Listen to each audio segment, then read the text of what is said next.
Hello, friends. Welcome to Fantasy Realm Reads. Reading by Lars Rolander. Journey to the Center of the Earth by Jules Verne. Chapter 1. My Uncle Makes a Great Discovery. Looking back to all that has occurred to me since that eventful day, I am scarcely able to believe in the reality of my adventures. They were truly so wonderful that even now I am bewildered when I think of them.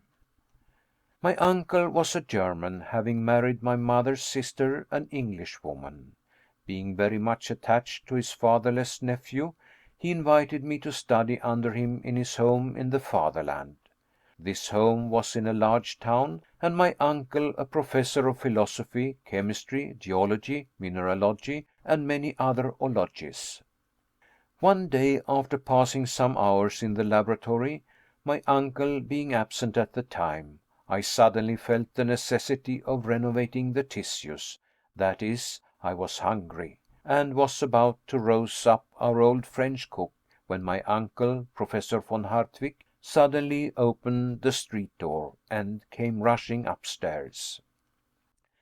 Now, Professor Hartwig, my worthy uncle, is by no means a bad sort of man. He is, however, choleric and original. To bear with him means to obey, and scarcely had his heavy feet resounded within our joint domicile than he shouted for me to attend upon him. "Harry! Harry! Harry!" I hastened to obey, but before I could reach his room, jumping 3 steps at a time, he was stamping his right foot upon the landing. "Hurry!" he cried in a frantic tone. "Are you coming up?" Now, to tell the truth, at that moment I was far more interested in the question as to what was to constitute our dinner than in any problem of science. To me, soup was more interesting than soda, an omelette more tempting than arithmetic, and an artichoke of 10 times more value than any amount of asbestos. But my uncle was not a man to be kept waiting, so adjourning therefore all minor questions, I presented myself before him. He was a very learned man. Now most persons in this category supply themselves with information as peddlers do with goods, for the benefit of others, and lay up stores in order to diffuse them abroad for the benefit of society in general. Not so my excellent uncle, Professor Hartwig. He studied, he consumed the midnight oil, he pored over heavy tomes, and digested huge quartos and folios in order to keep the knowledge acquired to himself. There was a reason, and it may be regarded as a good one, why my uncle objected to display his learning more than was absolutely necessary. He stammered, and when intent upon explaining the phenomena of the heavens, was apt to find himself at fault, and allude in such a vague way to sun, moon, and stars, that few were able to comprehend his meaning. To tell the honest truth, when the right word would not come, it was generally replaced by a very powerful adjective. In connection with the sciences there are many almost unpronounceable names, names very much resembling those of Welsh villages, and my uncle being very fond of using them, his habit of stammering was not thereby improved. In fact, there were periods in his discourse when he would finally give up and swallow his discomfiture in a glass of water. As I said, my uncle, Professor Hartwig, was a very learned man, and I now add, a most kind relative. I was bound to him by the double ties of affection and interest. I took deep interest in all his doings, and hoped some day to be almost as learned myself.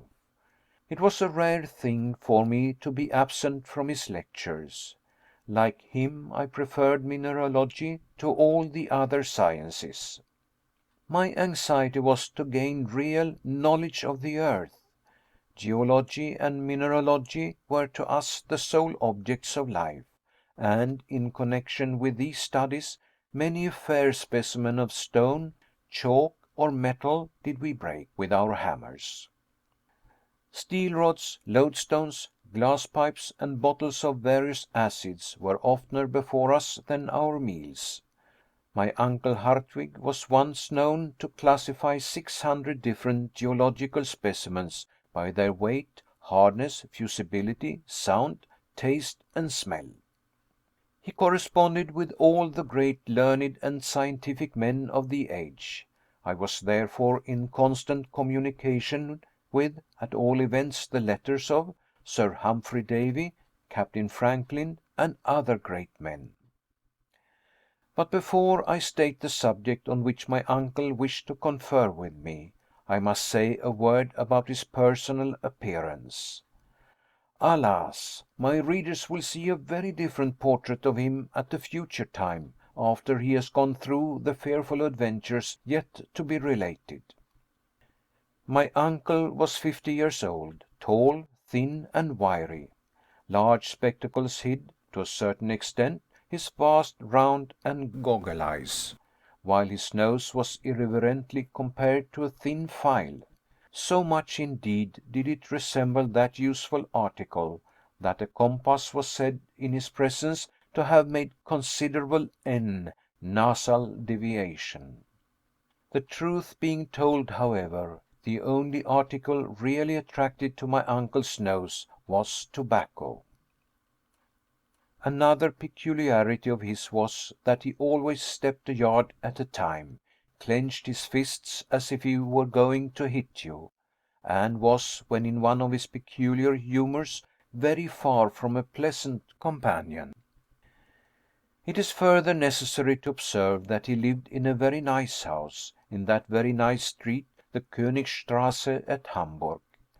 Though lying in the center of a town, it was perfectly rural in its aspect, half wood, half bricks, with old-fashioned gables, one of the few old houses spared by the great fire of 1842. When I say a nice house, I mean a handsome house, old, tottering, and not exactly comfortable to English notions, a house a little off the perpendicular and inclined to fall into the neighboring canal, exactly the house for a wandering artist to depict, all the more that you could scarcely see it for ivy and a magnificent old tree which grew over the door. My uncle was rich, his house was his own property, while he had a considerable private income. To my notion, the best part of his possessions was his goddaughter, Gretchen, and the old cook, the young lady, the professor, and I were the sole inhabitants. I loved mineralogy, I loved geology. To me there was nothing like pebbles, and if my uncle had been in a little less of a fury, we should have been the happiest of families. To prove the excellent Hartwig's impatience, I solemnly declare that when the flowers in the drawing room pots began to grow, he rose every morning at 4 o'clock to make them grow quicker by pulling the leaves. Having described my uncle, I will now give an account of our interview. He received me in his study, a perfect museum, containing every natural curiosity that can well be imagined, minerals, however, predominating. Every one was familiar to me, having been catalogued by my own hand. My uncle, apparently oblivious of the fact that he had summoned me to his presence, was absorbed in a book. He was particularly fond of early editions, tall copies, and unique works. "Wonderful!" he cried, tapping his forehead. "Wonderful! Wonderful!" It was one of those yellow-leaved volumes now rarely found on stalls, and to me it appeared to possess but little value. My uncle, however, was in raptures. He admired its binding, the clearness of its characters, the ease with which it opened in his hand, and repeated aloud half a dozen times that it was very, very old. To my fancy he was making a great fuss about nothing, but it was not my province to say so. On the contrary, I professed considerable interest in the subject, and asked him what it was about. "It is the Heimskringla of Snorre Tarleson," he said, "the celebrated Icelandic author of the 12th century. It is a true and correct account of the Norwegian princes who reigned in Iceland." My next question related to the language in which it was written. I hoped at all events it was translated into German. My uncle was indignant at the very thought, and declared he wouldn't give a penny for a translation. His delight was to have found the original work in the Icelandic tongue, which he declared to be one of the most magnificent and yet simple idioms in the world, while at the same time its grammatical combinations were the most varied known to students. "About as easy as German?" was my insidious remark. My uncle shrugged his shoulders. "The letters, at all events," I said, "are rather difficult of comprehension." "It is a runic manuscript, the language of the original population of Iceland, invented by Odin himself," cried my uncle, angry at my ignorance. I was about to venture upon some misplaced joke on the subject, when a small scrap of parchment fell out of the leaves. Like a hungry man snatching at a morsel of bread, the Professor seized it. It was about 5 inches by 3, and was scrawled over in the most extraordinary fashion. The lines shown here are an exact facsimile of what was written on the venerable piece of parchment, and have wonderful importance, as they induced my uncle to undertake the most wonderful series of adventures which ever fell to the lot of human beings. My uncle looked keenly at the document for some moments, and then declared that it was runic. The letters were similar to those in the book, but then what did they mean? This was exactly what I wanted to know.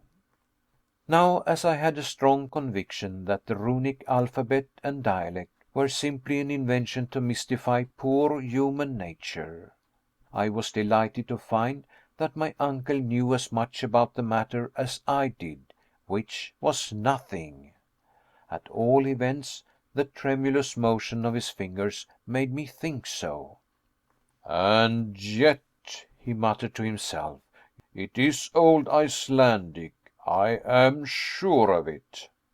And my uncle ought to have known, for he was a perfect polyglot dictionary in himself. He did not pretend, like a certain learned pundit, to speak the 2,000 languages and 4,000 idioms made use of in different parts of the globe, but he did know all the more important ones.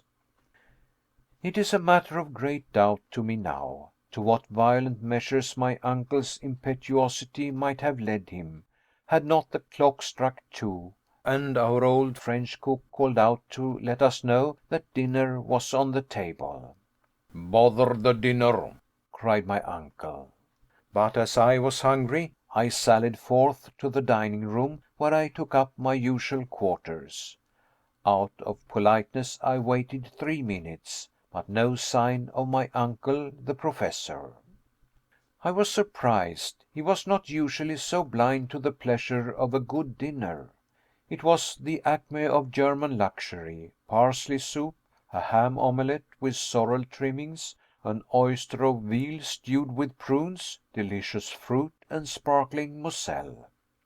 For the sake of poring over this musty old piece of parchment, my uncle forbore to share our meal. To satisfy my conscience, I ate for both. The old cook and housekeeper was nearly out of her mind. After taking so much trouble, to find her master not appear at dinner was to her a sad disappointment, which, as she occasionally watched the havoc I was making on the viands, became also alarm. If my uncle were to come to table after all. Suddenly, just as I had consumed the last apple and drunk the last glass of wine, a terrible voice was heard at no great distance. It was my uncle roaring for me to come to him. I made very nearly one leap of it, So loud, so fierce was his tone. End of chapter 1. Read by Lars Rolander. Chapter 2. The Mysterious Parchment. "I declare," cried my uncle, striking the table fiercely with his fist, "I declare to you it is runic, and contains some wonderful secret which I must get at any price." I was about to reply when he stopped me. "Sit down," he said quite fiercely, "and write to my dictation." I obeyed. "I will substitute," he said, "a letter of our alphabet for that of the runic. We will then see what that will produce. Now begin, and make no mistakes." The dictation commenced with the following incomprehensible result: mm.rnlls sruel seecijde sgtssmf unteif needrke kt, samn atrates saodrrn emtnaei nuaect rrilsa atvaar dot nscrc IEAABS CCDRMI EEUTUL FRANTU DT, IAC OSEIBO KEDIIY. Scarcely giving me time to finish, my uncle snatched the document from my hands and examined it with the most rapt and deep attention. "I should like to know what it means," he said after a long period. I certainly could not tell him, nor did he expect me to, his conversation being uniformly answered by himself. "I declare it puts me in mind of a cryptograph," he cried. "Unless, indeed, the letters have been written without any real meaning, and yet why take so much trouble? Who knows but I may be on the verge of some great discovery?" My candid opinion was that it was all rubbish. But this opinion I kept carefully to myself, as my uncle's choler was not pleasant to bear. All this time he was comparing the book with the parchment. "The manuscript volume and the smaller document are written in different hands," he said. "The cryptograph is of much later date than the book. There is an undoubted proof of the correctness of my surmise." An irrefragable proof I took it to be. "The first letter is a double M, which was only added to the Icelandic language in the 12th century. This makes the parchment 200 years posterior to the volume." The circumstances appeared very probable and very logical, but it was all surmise to me. "To me it appears probable that this sentence was written by some owner of the book. Now, who was the owner is the next important question. Perhaps by great good luck it may be written somewhere in the volume." With these words Professor Hardwigg took off his spectacles, and taking a powerful magnifying glass, examined the book carefully. On the flyleaf was what appeared to be a blot of ink, but on examination proved to be a line of writing almost effaced by time. This was what he sought, and after some considerable time he made out these letters: "Arne Saknussemm," he cried in a joyous and triumphant tone. "That is not only an Icelandic name, but of a learned professor of the 16th century, a celebrated alchemist." I bowed as a sign of respect. "These alchemists," he continued, "Avicenna, Bacon, Lully, Paracelsus, were the only learned men of the day. They made surprising discoveries. May not this Saknussemm, nephew mine, have hidden on this bit of parchment some astounding invention? I believe the cryptograph to have a profound meaning, which I must make out." My uncle walked about the room in a state of excitement almost impossible to describe. "It may be so, sir," I timidly observed, "but why conceal it from posterity, if it be a useful, a worthy discovery?" "Why, how should I know? Did not Galileo make a secret of his discoveries in connection with Saturn?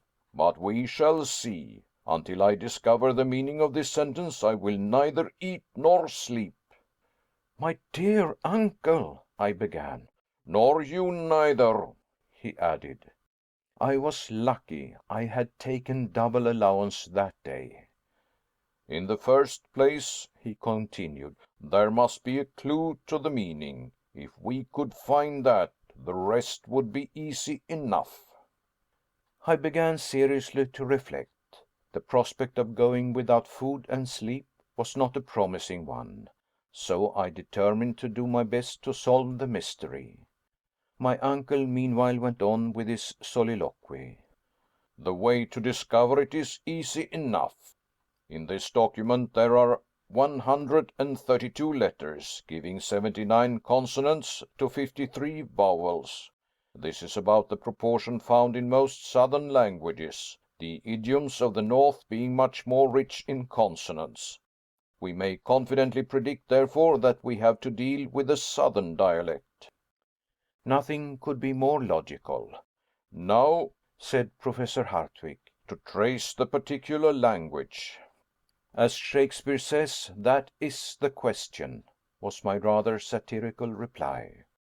"This man Saknussemm," he continued, "was a very learned man. Now, as he did not write in the language of his birthplace, he probably, like most learned men of the 16th century, wrote in Latin.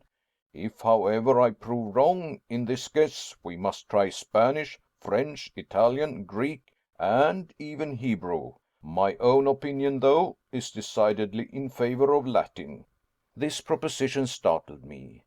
Latin was my favorite study, and it seemed sacrilege to believe this gibberish to belong to the country of Virgil. "Barbarous Latin, in all probability," continued my uncle, "but still Latin." "Very probably," I replied, not to contradict him. "Let us see into the matter," continued my uncle. "Here, you see, we have a series of 132 letters, apparently thrown pell-mell upon paper, without method or organization. There are words which are composed wholly of consonants, such as mm.rnlls; others which are nearly all vowels, the fifth, for instance, which is unteife, and one of the last oseibo. This appears an extraordinary combination. Probably we shall find that the phrase is arranged according to some mathematical plan. No doubt a certain sentence has been written out and then jumbled up, some plan to which some figure is the clue. Now, Harry, to show your English wit, what is that figure?" I could give him no hint. My thoughts were indeed far away. While he was speaking I had caught sight of the portrait of my cousin Gretchen, and was wondering when she would return. We were affianced and loved one another very sincerely. But my uncle, who never thought even of such sublunary matters, knew nothing of this. Without noticing my abstraction, the Professor began reading the puzzling cryptograph all sorts of ways, according to some theory of his own. Presently, rousing my wandering attention, he dictated one precious attempt to me. I mildly handed it over to him. It read as follows: MMESSUNKA dot ICEFDOK dot SEGNITTAMURTN ECERTSERRETTE, comma ROTAIVSADUA, comma EDNECSEDSADNE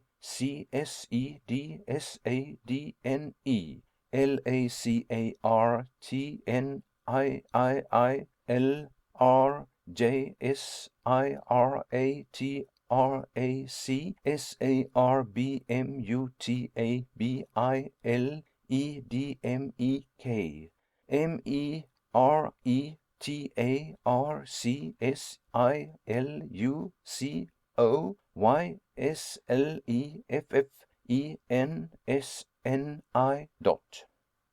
I could scarcely keep from laughing, while my uncle, on the contrary, got in a towering passion, struck the table with his fist, darted out of the room, out of the house, and then, taking to his heels, was presently lost to sight.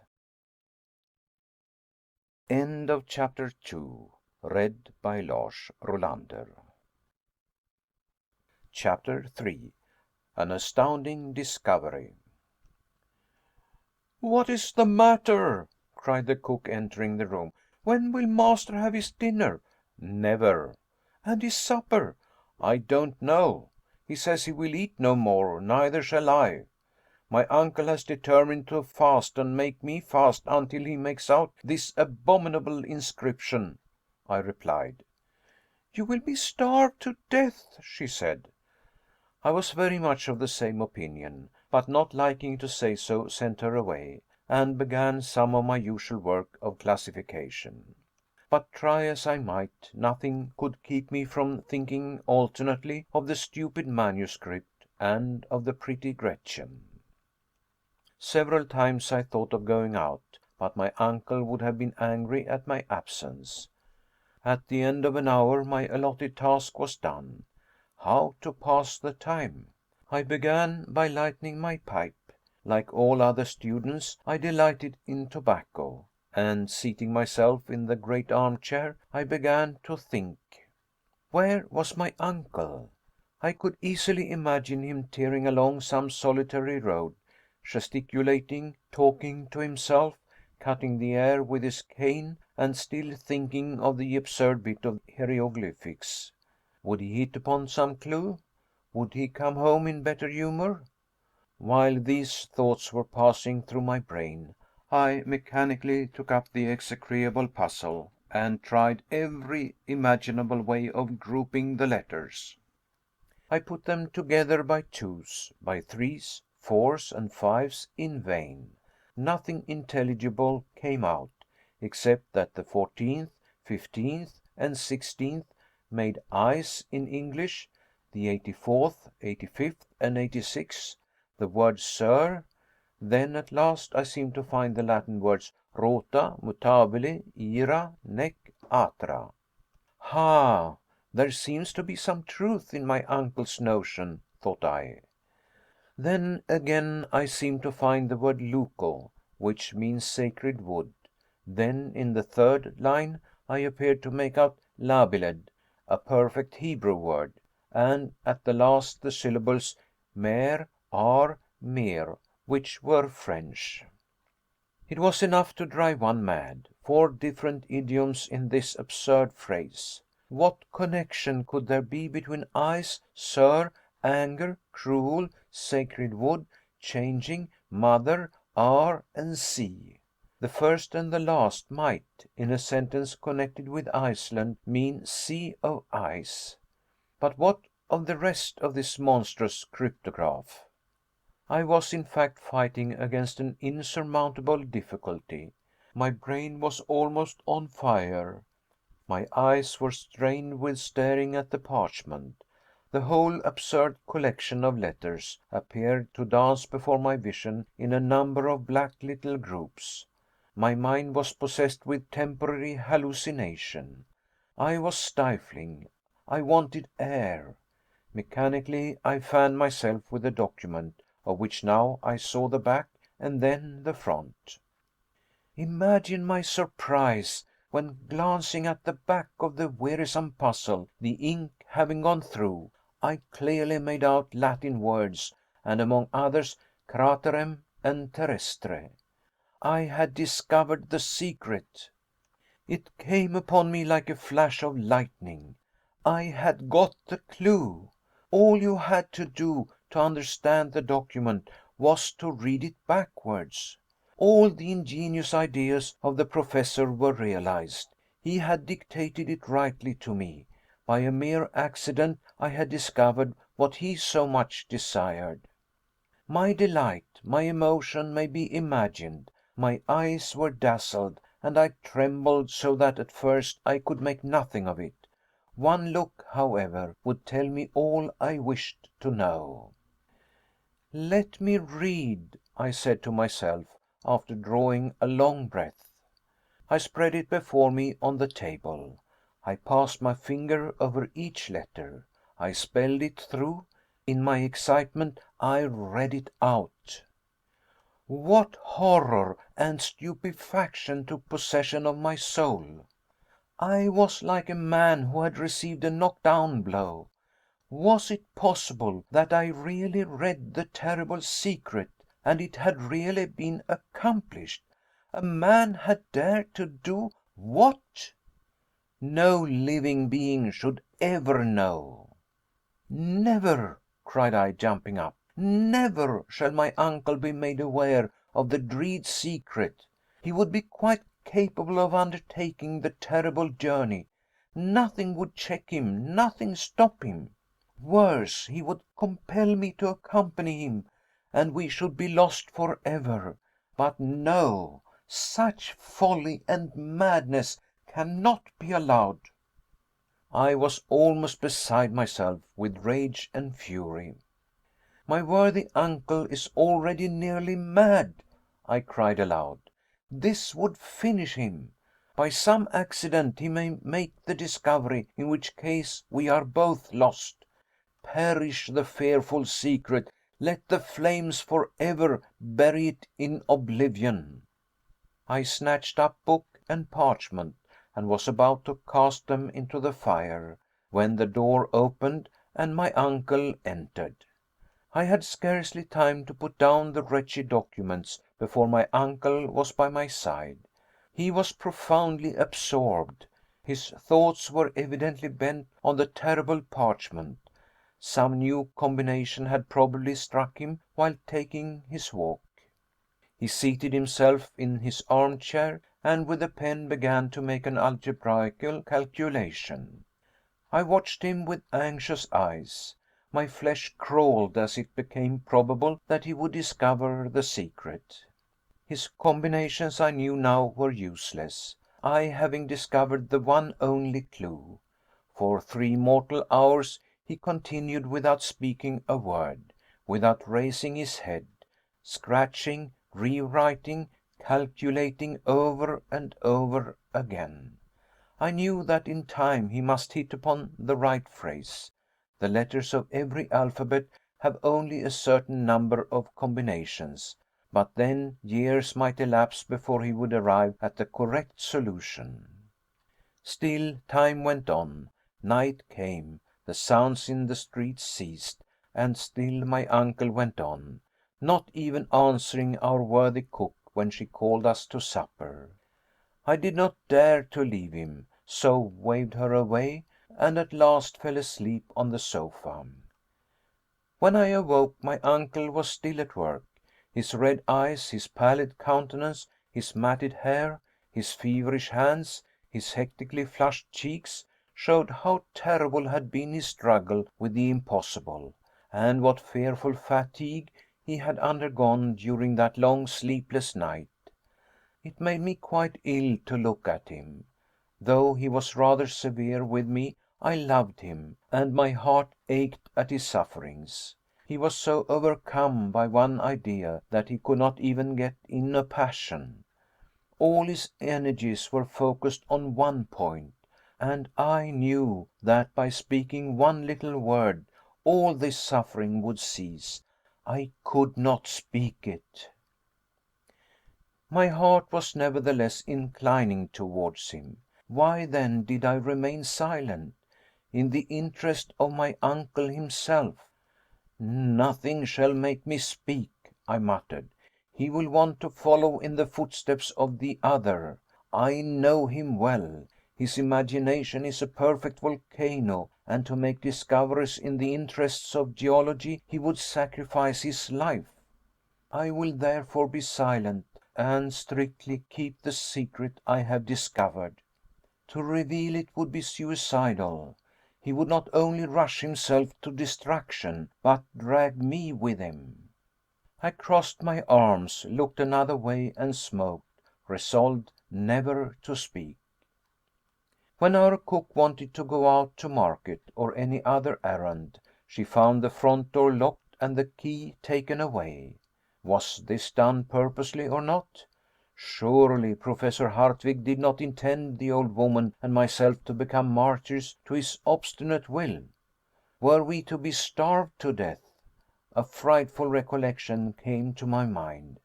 Once we had fed on bits and scraps for a week while he sorted some curiosities. It gave me the cramp even to think of it. I wanted my breakfast, and I saw no way of getting it. Still my resolution held good. I would starve rather than yield. But the cook began to take me seriously to task. What was to be done? She could not go out, and I dared not.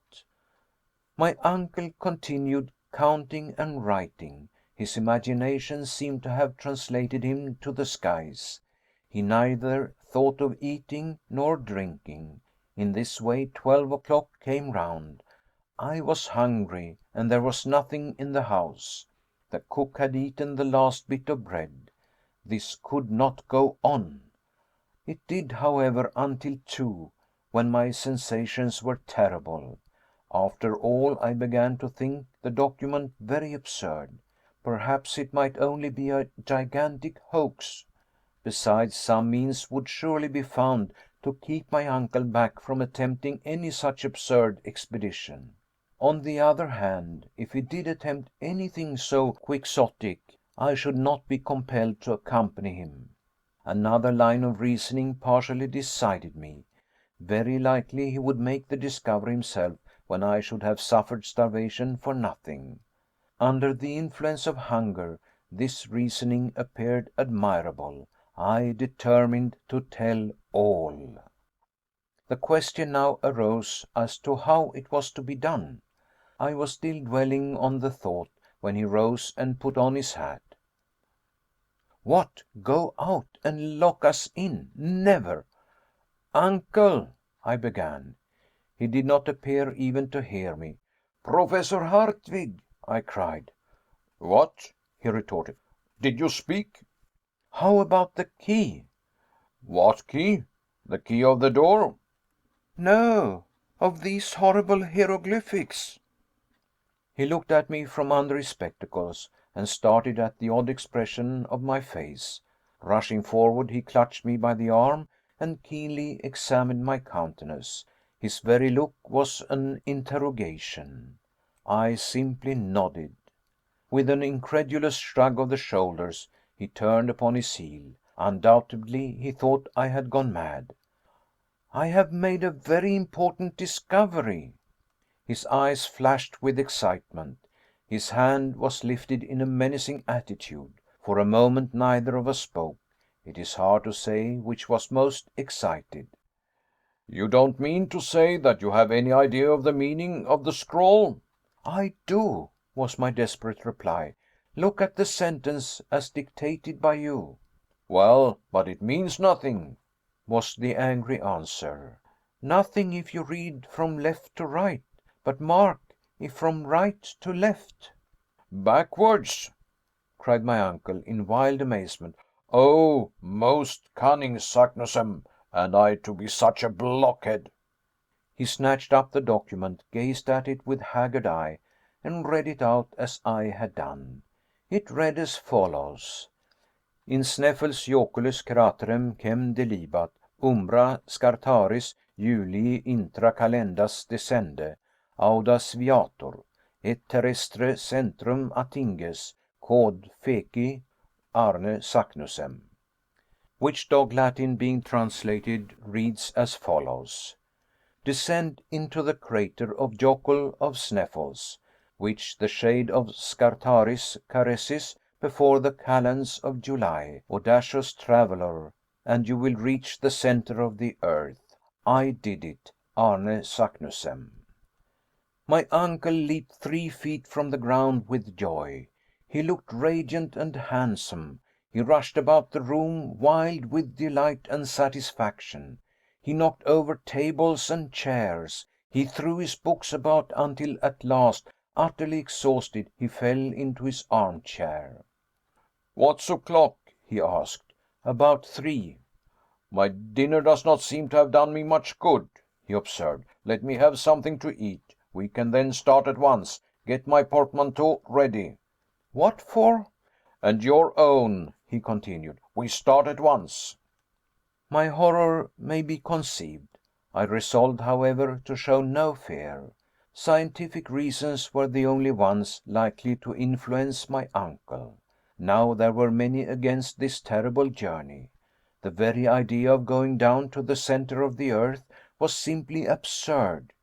I determined, therefore, to argue the point after dinner.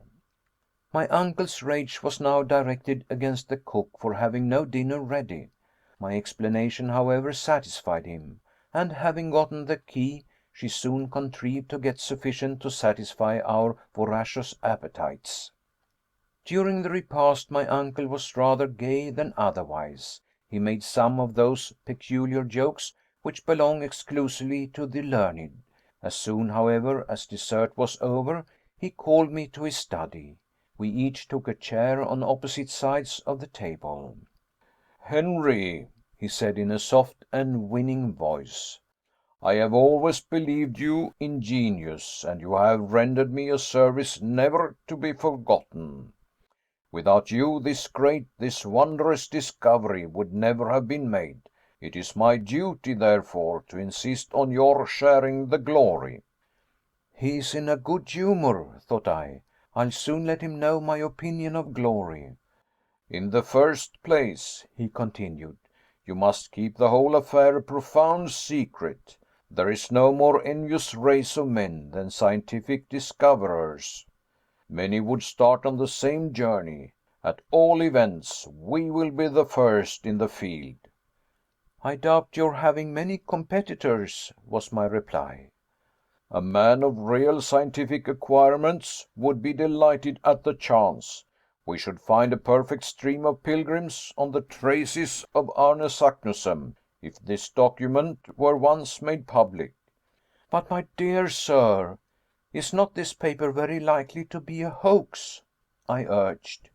"The book in which we find it is sufficient proof of its authenticity," he replied. "I thoroughly allow that the celebrated professor wrote the lines, but only, I believe, as a kind of mystification," was my answer. Scarcely were the words out of my mouth when I was sorry I had uttered them. My uncle looked at me with a dark and gloomy scowl, and I began to be alarmed for the results of our conversation. His mood soon changed, however, and a smile took the place of a frown. "We shall see," he remarked with decisive emphasis. "But see, what is all this about Jokull and Sneffels and this Scartaris? I have never heard anything about them." "The very point to which I am coming. I lately received from my friend Augustus Petermann of Leipzig a map. Take down the third atlas from the second shelf, series set, plate 4. I rose, went to the shelf, and presently returned with the volume indicated. "This," said my uncle, "is one of the best maps of Iceland. I believe it will settle all your doubts, difficulties, and objections." With a grim hope to the contrary, I stooped over the map. End of chapter 3. Read by Lars Rolander. Journey to the Center of the Earth by Jules Verne, Chapter 4. We start on the journey. "You see, the whole island is composed of volcanoes," said the Professor, "and remark carefully that they all bear the name of Jokull. The word is Icelandic and means a glacier. In most of the lofty mountains of that region the volcanic eruptions come forth from ice-bound caverns. Hence the name applied to every volcano on this extraordinary island." But what does this word Sneffels mean? To this question I expected no rational answer. I was mistaken. Follow my finger to the western coast of Iceland. There you see Reykjavik, its capital. Follow the direction of one of its innumerable fjords or arms of the sea, and what do you see below the 65th degree of latitude? A peninsula, very like a thigh bone in shape. And in the center of it? A mountain. Well, that's Sneffels. I had nothing to say. That is Sneffels, a mountain about 5,000 feet in height, one of the most remarkable in the whole island, and certainly doomed to be the most celebrated in the world, for through its crater we shall reach the center of the earth. Impossible! cried I, startled and shocked at the thought. Why impossible? said Professor Hartwig in his severest tones. Because its crater is choked with lava, by burning rocks, by infinite dangers. But if it be extinct? That would make a difference. Of course it would. There are about 300 volcanoes on the whole surface of the globe, but the greater number are extinct. Of these Sneffels is one. No eruption has occurred since 1219. In fact, it has ceased to be a volcano at all. After this, what more could I say? Yes, I thought of another objection. But what is all this about Scartaris and the calends of July? My uncle reflected deeply. Presently he gave forth the result of his reflections in a sententious tone. What appears obscure to you, to me is light. This very phrase shows how particular Saknussemm is in his directions. The Sneffels mountain has many craters. He is careful, therefore, to point the exact one, which is the highway into the interior of the earth. He lets us know for this purpose that about the end of the month of June the shadow of Mount Scartaris falls upon the one crater. There can be no doubt about the matter. My uncle had an answer for everything. I accept all your explanations, I said, and Saknussemm is right. He found out the entrance to the bowels of the earth. He has indicated correctly, but that he or anyone else ever followed up the discovery is madness to suppose. Why so, young man? All scientific teaching, theoretical and practical, shows it to be impossible. I care nothing for theories, retorted my uncle. But is it not well known that heat increases 1 degree for every 70 feet you descend into the earth, which gives a fine idea of the central heat? All the matters which compose the globe are in a state of incandescence. Even gold, platinum, and the hardest rocks are in a state of fusion. What would become of us? Don't be alarmed at the heat, my boy. How so? Neither you nor anybody else know anything about the real state of the earth's interior. All modern experiments tend to explode the older theories. Were any such heat to exist, the upper crust of the earth would be shattered to atoms, and the world would be at an end. A long, learned, and not uninteresting discussion followed, which ended in this wise. I do not believe in the dangers and difficulties which you, Henry, seem to multiply, and the only way to learn is, like Arne Saknussemm, to go and see.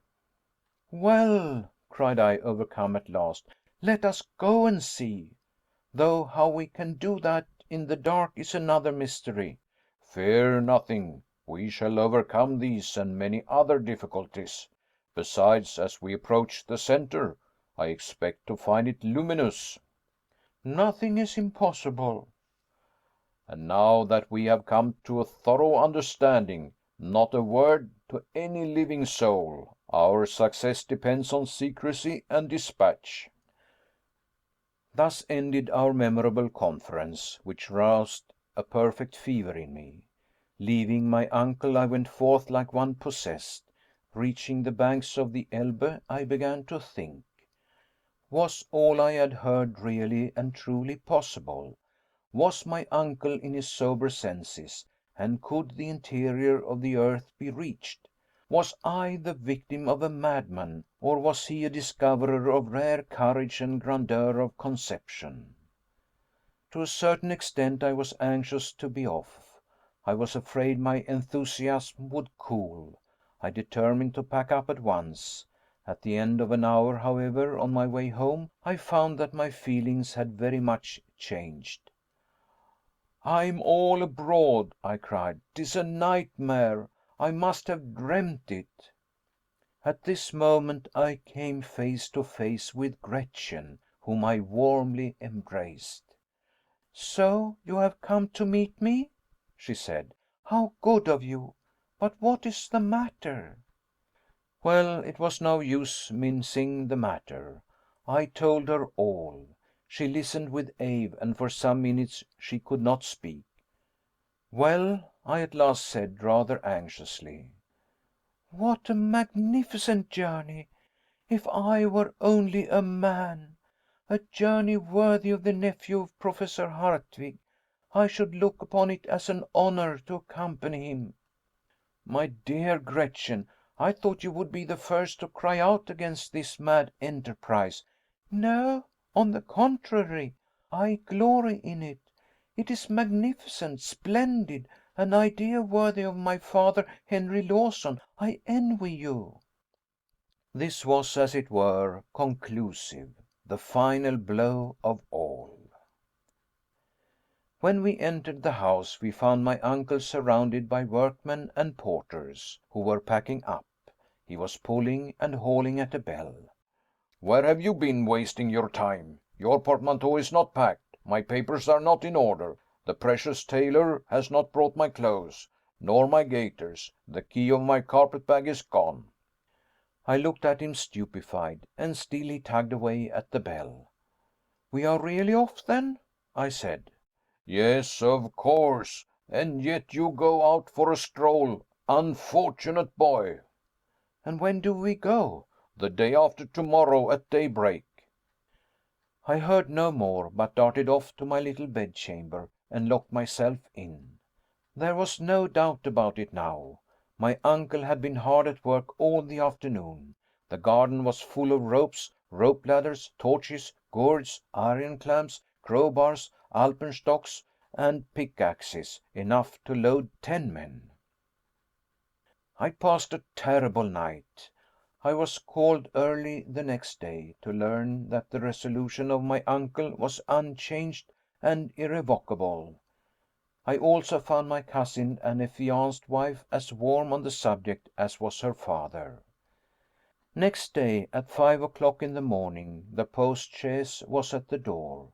Gretchen and the old cook received the keys of the house, and scarcely pausing to wish anyone good bye, we started on our adventurous journey into the center of the earth. End of chapter 4. Read by Lars Rolander. Journey to the Center of the Earth by Jules Verne. Chapter 5. First Lessons in Climbing. At Altona, a suburb of Hamburg, is the chief station of the Kiel railway, which was to take us to the shores of the Belt. In 20 minutes from the moment of our departure we were in Holstein, and our carriage entered the station. Our heavy luggage was taken out, weighed, labeled, and placed in a huge van. We then took our tickets, and exactly at 7 o'clock were seated opposite each other in a first-class railway carriage.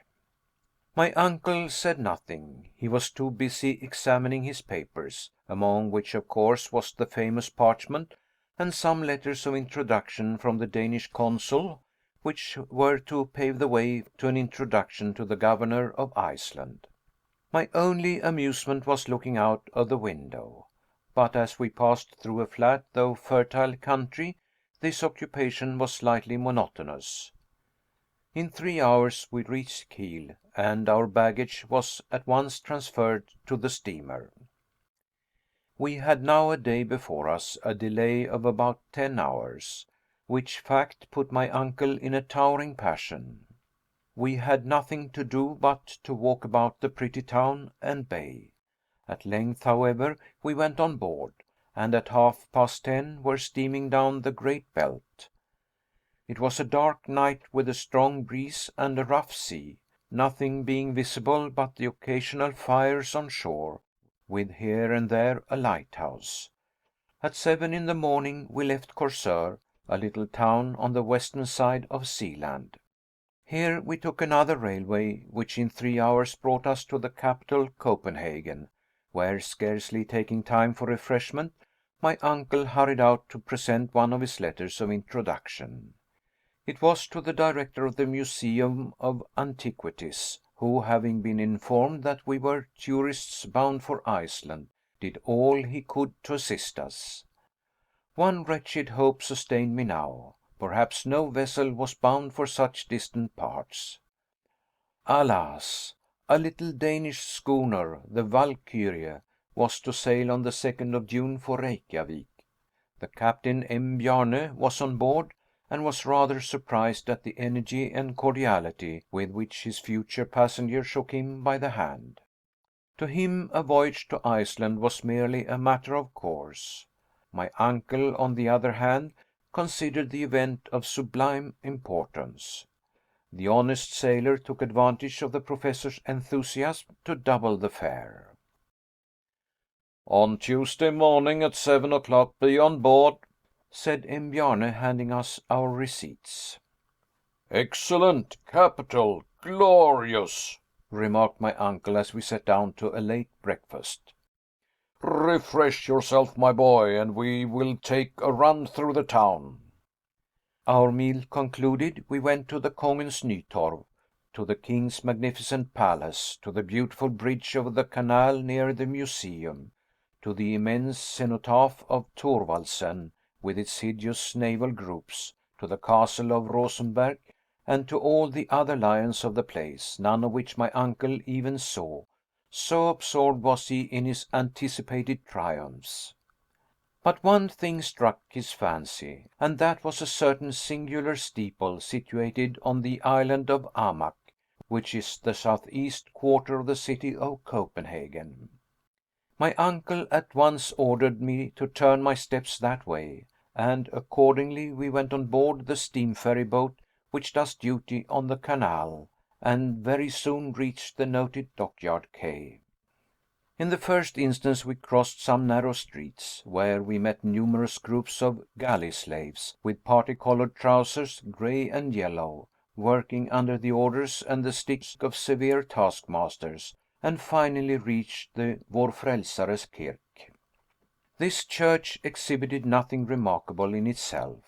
In fact, the worthy professor had only been attracted to it by one circumstance, which was that its rather elevated steeple started from a circular platform, after which there was an exterior staircase, which wound round to the very summit. Let us ascend, said my uncle. But I never could climb church towers, I cried. I am subject to dizziness in my head. The very reason why you should go up. I want to cure you of a bad habit. But my good sir, I tell you to come. What is the use of wasting so much valuable time? It was impossible to dispute the dictatorial commands of my uncle. I yielded with a groan. On payment of a fee, a verger gave us the key. He, for one, was not partial to the ascent. My uncle at once showed me the way, running up the steps like a schoolboy. I followed as well as I could, though no sooner was I outside the tower than my head began to swim. There was nothing of the eagle about me. The earth was enough for me, and no ambitious desire to soar ever entered my mind. Still things did not go badly until I had ascended 150 steps and was near the platform, when I began to feel the rush of cold air. I could scarcely stand, when clutching the railings, I looked upwards. The railing was frail enough, but nothing to those which skirted the terrible winding staircase that appeared from where I stood to ascend to the skies. Now then, Henry. I can't do it, I cried in accents of despair. Are you after all a coward, sir? Said my uncle in his pitiless tone. Go up, I say. To this there was no reply possible, and yet the keen air acted violently on my nervous system. Sky, earth, all seemed to swim round, while the steeple rocked like a ship.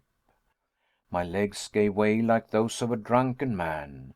I crawled upon my hands and knees. I hauled myself up slowly, crawling like a snake. Presently I closed my eyes and allowed myself to be dragged upwards. Look around you, said my uncle in a stern voice. Heaven knows what profound abysses you may have to look down. This is excellent practice. Slowly, and shivering all the while with cold, I opened my eyes. What then did I see? My first glance was upwards at the cold fleecy clouds, which as by some optical delusion appeared to stand still, while the steeple, the weathercock, and our two selves were carried swiftly along. Far away on one side could be seen the grassy plain, while on the other lay the sea bathed in translucent light. The Sund, or Sound as we call it, could be discovered beyond the point of Elsinore, crowded with white sails, which at that distance looked like the wings of seagulls, while to the east could be made out the far-off coast of Sweden. The whole appeared a magic panorama. But faint and bewildered as I was, there was no remedy for it. Rise and stand up I must. Despite my protestations, my first lesson lasted quite an hour. When nearly 2 hours later I reached the bosom of Mother Earth, I was like a rheumatic old man bent double with pain. Enough for one day, said my uncle, rubbing his hands. We will begin again tomorrow. There was no remedy.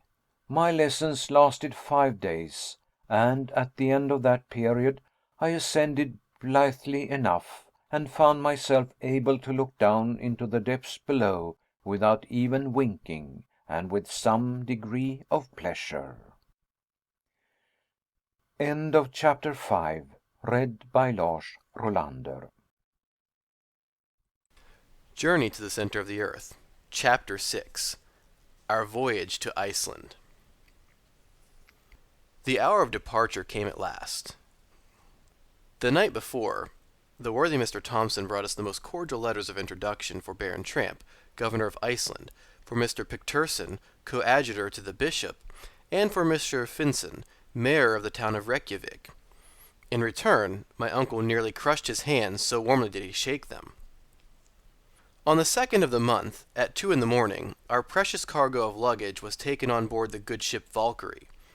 We followed, and were politely introduced by the captain to a small cabin with 2 standing bed places, neither very well ventilated nor very comfortable. But in the cause of science men are expected to suffer.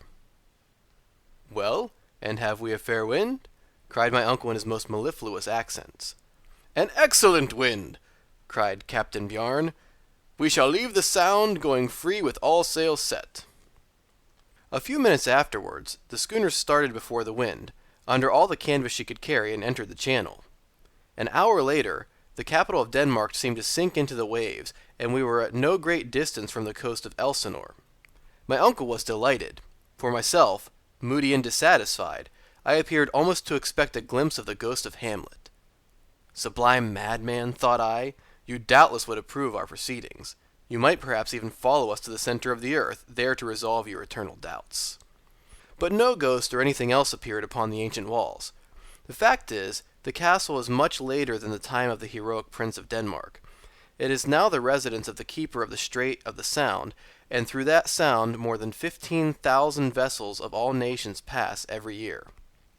The castle of Kronborg soon disappeared in the murky atmosphere, as well as the tower of Helsingborg, which raises its head on the Swedish bank. And here the schooner began to feel in earnest the breezes of the Kattegat. The Valkyrie was swift enough, but with all sailing boats there is the same uncertainty. Her cargo was coal, furniture, pottery, woolen clothing, and a load of corn. As usual, the crew was small, 5 Danes doing the whole of the work. "How long will the voyage last?" asked my uncle. "Well, I think about 10 days," replied the skipper, "unless indeed we meet with some northeast gales from the Faroe Islands." "At all events, there will be no very considerable delay?" cried the impatient professor. "No, Mr. Hardwigg," said the captain, "no fear of that. At all events, we shall get there some day." Towards evening, the schooner doubled Cape Skagen, the northernmost part of Denmark, crossed the Skagerrak during the night, skirted the extreme point of Norway through the gut of Cape Lindesnes, and then reached the northern seas. 2 days later we were not far from the coast of Scotland, somewhere near what the Danish sailors call Peterhead, and then the Valkyrie stretched out for the Faroe Islands between Orkney and Shetland. Our vessel now felt the full force of the ocean waves, and the wind shifting, we with great difficulty made the Faroe Islands. On the 8th day the captain made out McGinnis, the westernmost of the isles, and from that moment headed direct for Portland, a cape on the southern shores of the singular island for which we were bound. The voyage offered no incident worthy of record. I bore it very well, but my uncle, to his great annoyance and even shame, was remarkably seasick. This mal de mer troubled him the more that it prevented him from questioning Captain Bjarne as to the subject of Sneffels, as to the means of communication, and the facilities of transport. All these explanations he had to adjourn to the period of his arrival. His time, meanwhile, was spent lying in bed groaning, and dwelling anxiously on the hoped-for termination of the voyage. I didn't pity him. On the 11th day we sighted Cape Portland, over which towered Mount Midrelsjökull, which, the weather being clear, we made out very readily. The cape itself is nothing but a huge mount of granite standing naked and alone to meet the Atlantic waves. The Valkyrie kept off the coast, steering to the westward. On all sides were to be seen whole schools of whales and sharks. After some hours we came in sight of a solitary rock in the ocean, forming a mighty vault, through which the foaming waves poured with intense fury. The islets of Westman appeared to leap from the ocean, being so low in the water as scarcely to be seen until you were right upon them. From that moment the schooner was steered to the westward in order to round Cape Reykjans, the western point of Iceland. My uncle, to his great disgust, was unable even to crawl on deck, so heavy a sea was on, and thus lost the first view of the land of promise. 48 hours later, after a storm which drove us far to sea under bare poles, we came once more in sight of land, and were boarded by a pilot who, after 3 hours of dangerous navigation, brought the schooner safely to an anchor in the bay of Faxa before Reykjavik. My uncle came out of his cabin pale, haggard, thin, but full of enthusiasm, his eyes dilated with pleasure and satisfaction. Nearly the whole population of the town was on foot to see us land. The fact was that scarcely any one of them but expected some goods by the periodical vessel. Professor Hardwigg was in haste to leave his prison, or rather, as he called it, his hospital.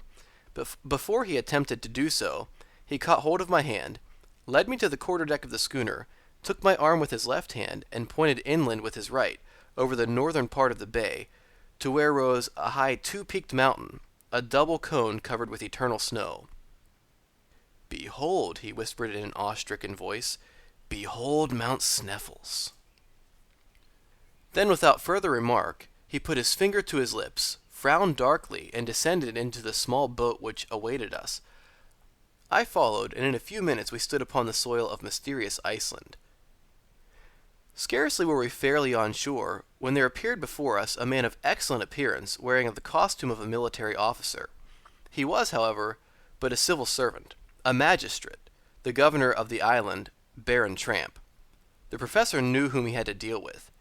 He therefore handed him the letters from Copenhagen, and a brief conversation in Danish followed, to which I, of course, was a stranger, and for a very good reason, for I did not know the language in which they conversed.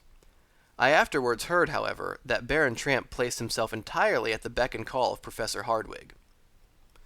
My uncle was most graciously received by Mr. Finson, the mayor, who, as far as costume went, was quite as military as the governor, but also from character and occupation quite as pacific. As for his coadjutor, Monsieur Picturson, he was absent on an episcopal visit to the northern portion of the diocese. We were therefore compelled to defer the pleasure of being presented to him. His absence was, however, more than compensated by the presence of Monsieur Fridriksson, professor of natural science in the College of Reykjavik, a man of invaluable ability. This modest scholar spoke no languages save Icelandic and Latin. When, therefore, he addressed himself to me in the language of Horace, we at once came to understand one another. He was, in fact, the only person that I did thoroughly understand during the whole period of my residence in this benighted island. Out of 3 rooms of which his house was composed, 2 were placed at our service, and in a few hours we were installed with all our baggage, the amount of which rather astonished the simple inhabitants of Reykjavik. "Now, Harry," said my uncle, rubbing his hands, "on goes well. The worst difficulty is now over." "How the worst difficulty over?" I cried in fresh amazement. "Doubtless. Here we are in Iceland. Nothing more remains but to descend into the bowels of the earth." "Well, sir, to a certain extent you are right. We have only to go down, but, as far as I am concerned, that is not the question. I want to know how we are to get up again." "That is the least part of the business, and does not in any way trouble me. In the meantime, there is not an hour to lose. I am about to visit the public library. Very likely I may find there some manuscripts from the hand of Saknussemm. I shall be glad to consult them." "In the meanwhile," I replied, "I will take a walk through the town. Will you not likewise do so?" "I feel no interest in the subject," said my uncle. "What for me is curious in this island is not what is above the surface, but what is below." I bowed by way of reply, put on my hat and furred cloak, and went out. It was not an easy matter to lose oneself in the 2 streets of Reykjavik. I had, therefore, no need to ask my way. The town lies on a flat and marshy plain between 2 hills. A vast field of lava skirts it on one side, falling away in terraces toward the sea. On the other hand is the large bay of Faxa, bordered on the north by the enormous glacier of Sneffels, and in which bay the Valkyrie was then the only vessel at anchor. Generally there was 1 or 2 English or French gunboats to watch and protect the fisheries in the offing. They were now, however, absent on duty. The longest of the streets of Reykjavik runs parallel to the shore. In this street the merchants and traders live in wooden huts made with beams of wood, painted red, mere log huts such as you would find in the wilds of America. The other street, situated more to the west, runs toward a little lake between the residences of the bishop and the other personages not engaged in commerce. I had soon seen all I wanted of these weary and dismal thoroughfares. Here and there was a strip of discolored turf, like an old worn-out bit of woolen carpet, and now and then a bit of kitchen garden in which grew potatoes, cabbage, and lettuce, almost diminutive enough to suggest the idea of Lilliput. In the center of the new commercial street, I found the public cemetery, enclosed by an earthen wall. Though not very large, it appeared not likely to be filled for centuries. From hence I went to the house of the governor, a mere hut in comparison with the mansion house of Hamburg, but a palace alongside the other Icelandic houses. Between the little lake and the town was the church, built in simple Protestant style, and composed of calcined stones, thrown up by volcanic action. I have not the slightest doubt that in high winds its red tiles were blown out, to the great annoyance of the pastor and congregation. Upon an eminence close at hand was the National School, in which were taught Hebrew, English, French, and Danish. In 3 hours my tour was complete. The general impression upon my mind was sadness. No trees, no vegetation, so to speak. On all sides volcanic peaks, the huts of turf and earth, more like roofs than houses. Thanks to the heat of these residences, grass grows on the roof, which grass is carefully cut for hay. I saw but few inhabitants during my excursion, but I met a crowd on the beach drying, salting, and loading codfish, the principal article of exportation. The men appeared robust but heavy, fair-haired like Germans, but of pensive mien, exiles of a higher scale in the ladder of humanity than the Eskimos, but, I thought, much more unhappy, since with superior perceptions they are compelled to live within the limits of the polar circle. Sometimes they gave vent to a convulsive laugh, but by no chance did they smile. Their costumes consist of a coarse capote of black wool, known in Scandinavian countries as the vodmel, a broad-brimmed hat, trousers of red serge, and a piece of leather tied with strings for a shoe, a coarse kind of moccasin. The women, though sad-looking and mournful, had rather agreeable features, without much expression. They wore a bodice and petticoat of sombre vaudeville. When unmarried, they wear a little brown knitted cap over a crown of plaited hair, but when married, they cover their heads with a colored handkerchief, over which they tie a white scarf. End of Chapter 6. Journey to the Center of the Earth by Jules Verne. Chapter 7. Conversation and Discovery. When I returned, dinner was ready. This meal was devoured by my worthy relative with avidity and voracity. His shipboard diet had turned his interior into a perfect gulf. The repast, which was more Danish than Icelandic, was in itself nothing, but the excessive hospitality of our hosts made us enjoy it doubly. The conversation turned upon scientific matters, and Mr. Fridriksson asked my uncle what he thought of the public library. "Library, sir?" cried my uncle. "It appears to me a collection of useless odd volumes, and a beggarly amount of empty shelves." "What?" cried Mr. Fridriksson. "Why, we have 8,000 volumes of most rare and valuable works, some in the Scandinavian language, besides all the new publications from Copenhagen." 8,000 volumes, my dear sir, why, where are they?" cried my uncle. "Scattered over the country, Professor Hardwigg. We are very studious, my dear sir, though we do live in Iceland. Every farmer, every laborer, every fisherman can both read and write, and we think that books, instead of being locked up in cupboards, far from the sight of students, should be distributed as widely as possible. The books of our library are therefore passed from hand to hand without returning to the library shelves perhaps for years." "Then when foreigners visit you, there is nothing for them to see?" "Well, sir, foreigners have their own libraries, and our first consideration is that our humbler classes should be highly educated. Fortunately, the love of study is innate in the Icelandic people. In 1816 we founded a literary society and mechanics institute. Many foreign scholars of eminence are honorary members. We publish books destined to educate our people, and these books have rendered valuable services to our country.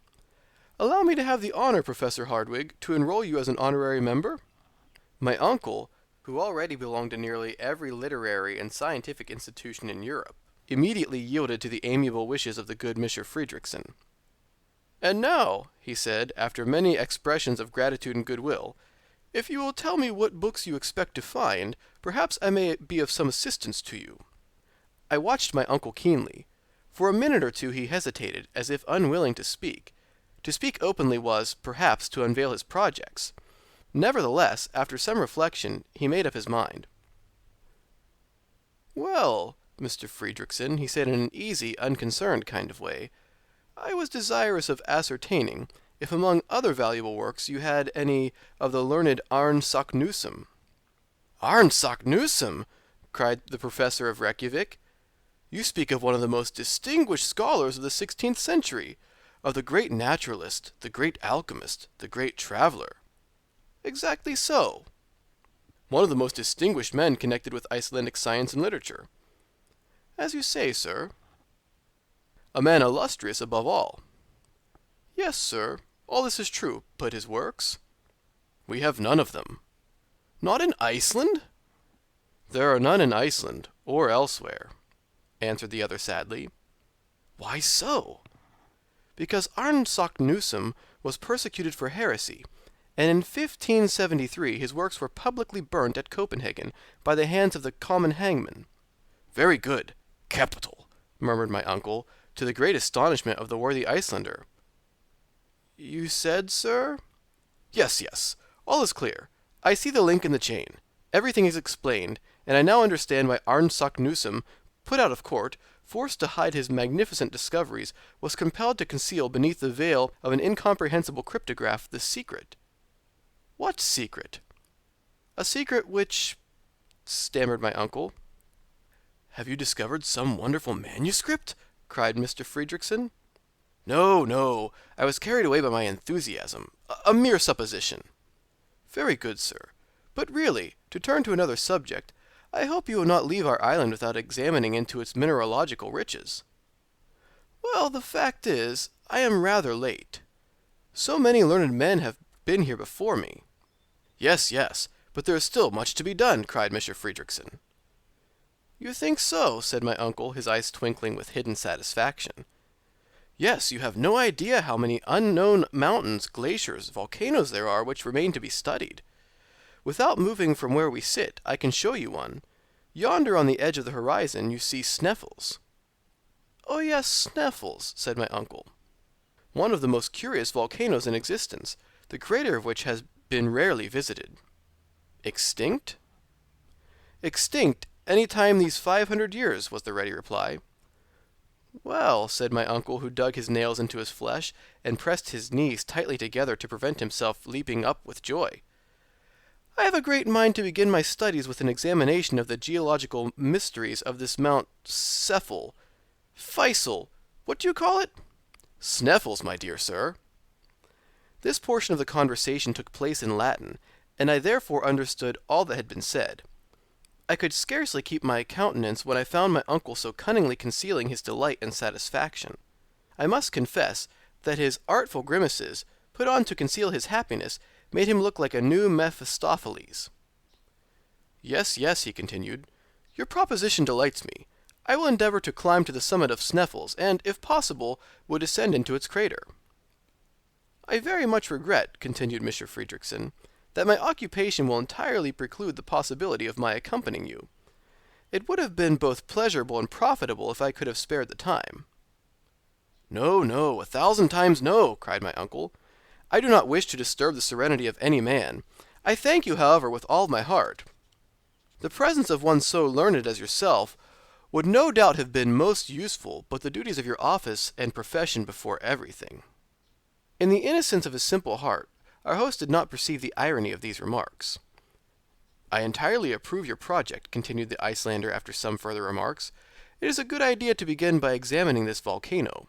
You will make a harvest of curious observations. In the first place, how do you propose to get to Sneffels?" "By sea. I shall cross the bay. Of course that is the most rapid route." "Of course, but still it cannot be done." "Why?" "We have not an available boat in all Reykjavik," replied the other. "What is to be done?" "You must go by land along the coast. It is longer, but much more interesting. Then I must have a guide." "Of course, and I have your very man." "Somebody on whom I can depend?" "Yes, an inhabitant of the peninsula on which Sneffels is situated. He is a very shrewd and worthy man, with whom you will be pleased. He speaks Danish like a Dane." "When can I see him? Today?" "No, tomorrow. He will not be here before." "Tomorrow be it," replied my uncle with a deep sigh. The conversation ended by compliments on both sides. During the dinner, my uncle had learned much as to the history of Arne Saknussemm, the reasons for his mysterious and hieroglyphical document. He also became aware that his host would not accompany him on his adventurous expedition, and that next day we should have a guide. End of Chapter 7. Journey to the Center of the Earth by Jules Verne. Chapter 8. The Eiderdown Hunter. Off at last. That evening I took a brief walk on the shore near Reykjavik, after which I returned to an early sleep on my bed of coarse planks, where I slept the sleep of the just. When I awoke, I heard my uncle speaking loudly in the next room. I rose hastily and joined him. He was talking in Danish with a man of tall stature and of perfectly Herculean build. This man appeared to be possessed of very great strength. His eyes, which started rather prominently from a very large head, the face belonging to which was simple and naive, appeared very quick and intelligent. Very long hair, which even in England would have been accounted exceedingly red, fell over his athletic shoulders. This native of Iceland was active and supple in appearance, though he scarcely moved his arms, being in fact one of those men who despises the habit of gesticulation common to southern people. Everything in this man's manner revealed a calm and phlegmatic temperament. There was nothing indolent about him, but his appearance spoke of tranquillity. He was one of those who never seemed to expect anything from anybody, who liked to work when he thought proper, and whose philosophy nothing could astonish or trouble. I began to comprehend his character simply from the way in which he listened to the wild and impassioned verbiage of my worthy uncle. While the excellent professor spoke sentence after sentence, he stood with folded arms, utterly still, motionless to all of my uncle's gesticulations. When he wanted to say no, he moved his head from left to right. When he acquiesced, he nodded, so slightly that you could have scarcely seen the undulation of his head. This economy of motion was carried to the length of avarice. Judging from his appearance, I should have been a long time before I had suspected him to be what he was, a mighty hunter. Certainly his manner was not likely to frighten the game. How, then, did he contrive to get at his prey? My surprise was slightly modified when I knew that this tranquil and solemn personage was only a hunter of the eiderduck, the down of which is, after all, the greatest source of the Icelander's wealth. In the early days of summer, the female of the eider, a pretty sort of duck, builds its nest amid the rocks of the fjords, the name given to all narrow gulfs in Scandinavian countries, with which every part of the island is indented. No sooner has the eiderduck made her nest than she lines the inside of it with the softest down from her breast. Then comes the hunter or trader, taking away the nest. The poor bereaved female begins her task over again, and this continues as long as any eiderdown is to be found. When she can find no more, the male bird sets to work to see what he can do. As, however, his down is not so soft, and therefore has no commercial value, the hunter does not take the trouble to rob him of his nest lining. The nest is accordingly finished, the eggs are laid, the little ones are born, and next year the harvest of eiderdown is again collected. Now as the eiderduck never selects steep rocks or aspects to build its nest, but rather sloping and low cliffs near to the sea, the Icelandic hunter can carry on his trade operations without much difficulty. He is like a farmer who has neither to plow, to sow, nor to harrow, only to collect his harvest. This grave, sententious, silent person, as phlegmatic as an Englishman on the French stage, was named Hans Bjelke. He had called upon us in consequence of the recommendation of Mr. Friedrichsen. He was, in fact, our future guide. It struck me that had I sought the world over, I could not have found a greater contradiction to my impulsive uncle. They, however, readily understood one another. Neither of them had any thought about money. One was ready to take all that was offered him, the other ready to offer anything that was asked. It may readily be conceived, then, that an understanding was soon to come between them. Now, the understanding was, that he was to take us to the village of Stapi, situated on the southern slope of the peninsula of Sneffels, at the very foot of the volcano. Hans, the guide, told us the distance was about 22 miles, a journey which my uncle supposed would take about 2 days. But when my uncle came to understand that they were Danish miles, of 8,000 yards each, he was obliged to be more moderate in his ideas, and, considering the horrible roads we had to follow, to allow 8 or 10 days for the journey. 4 horses were prepared for us, 2 to carry the baggage, and 2 to bear the important weight of myself and uncle. Hans declared that nothing ever would make him climb on the back of any animal. He knew every inch of that part of the coast, and promised to take us the very shortest way. His engagement with my uncle was by no means to cease with our arrival at Stapi. He was further to remain in his service during the whole time required for the completion of his scientific investigations, at the fixed salary of 3 riksdaler a week, being exactly 14 shillings and 2 minus 1 farthing English currency. One stipulation, however, was made by the guide. The money was to be paid to him every Saturday night, failing which his engagement was at an end. The day of our departure was fixed. My uncle wished to hand the eiderdown hunter in advance, but he refused in one emphatic word, "Efter," which being translated from Icelandic into plain English means after. The treaty concluded, our worthy guide retired without another word. "A splendid fellow," said my uncle. "Only he little suspects the marvelous part he is about to play in the history of the world." "You mean, then," I cried in amazement, "that he should accompany us?" "To the interior of the earth, yes," replied my uncle. "Why not?" There were yet 48 hours to elapse before we made our final start. To my great regret, our whole time was taken up in making preparations for our journey. All our industry and ability were devoted to packing every object in the most advantageous manner, the instruments on one side, the arms on the other, the tools here and the provisions there. There were, in fact, 4 distinct groups. The instruments were, of course, of the best manufacture. 1. A centigrade thermometer of Eigel, counting up to 150 degrees, which to me did not appear half enough or too much. Too hot by half, if the degree of heat was to ascend so high, in which case we would certainly be cooked. Not enough if we wanted to ascertain the exact temperature of springs or metal in a state of fusion. 2. A manometer, which worked by compressed air, an instrument used to ascertain the upper atmospheric pressure on the level of the ocean. Perhaps a common barometer would not have done as well, the atmospheric pressure being likely to increase in proportion as we descended below the surface of the earth. 3. A first-class chronometer made by Boissonnas of Geneva, set at the meridian of Hamburg, from which the Germans calculate as the English do from Greenwich, and the French from Paris. 4. 2 compasses, one for horizontal guidance, the other to ascertain the dip. 5. A night glass. 6. 2 Ruhmkorff coils, which, by means of a current of electricity, would ensure us a very excellent, easily carried, and certain means of obtaining light. 7. A voltaic battery on the newest principle. Footnote: Thermometer. Thermos and metron, measure. An instrument for measuring the temperature of the air. Manometer. Monos and metron, measure. An instrument to show the density or rarity of gases. Chronometer. Chronos, time, and metros, measure. A time measurer, or superior watch. Ruhmkorff's coil. An instrument for producing currents of induced electricity of great intensity. It consists of a coil of copper wire, insulated by being covered with silk, surrounded by another coil of fine wire, also insulated, in which a momentary current is induced when a current is passed through the inner coil from a voltaic battery.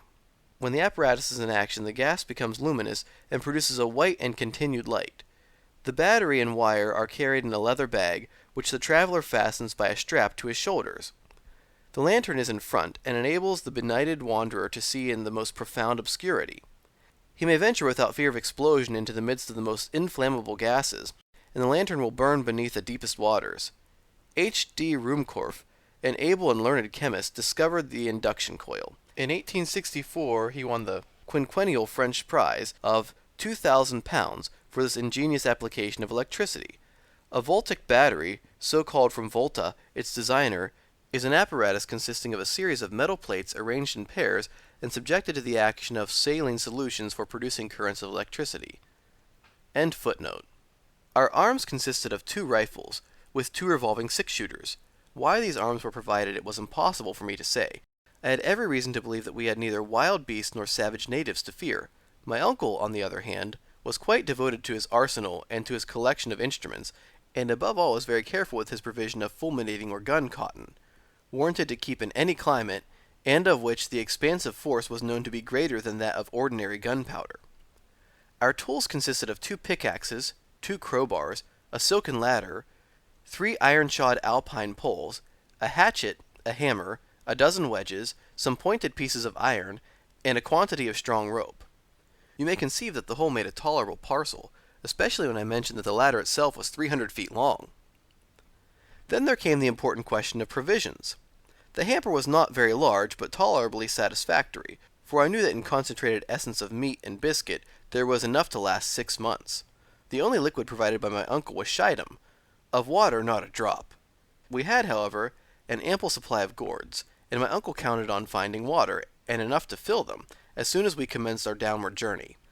My remarks as to the temperature, the quality, and even the possibility of none being found, remained wholly without effect.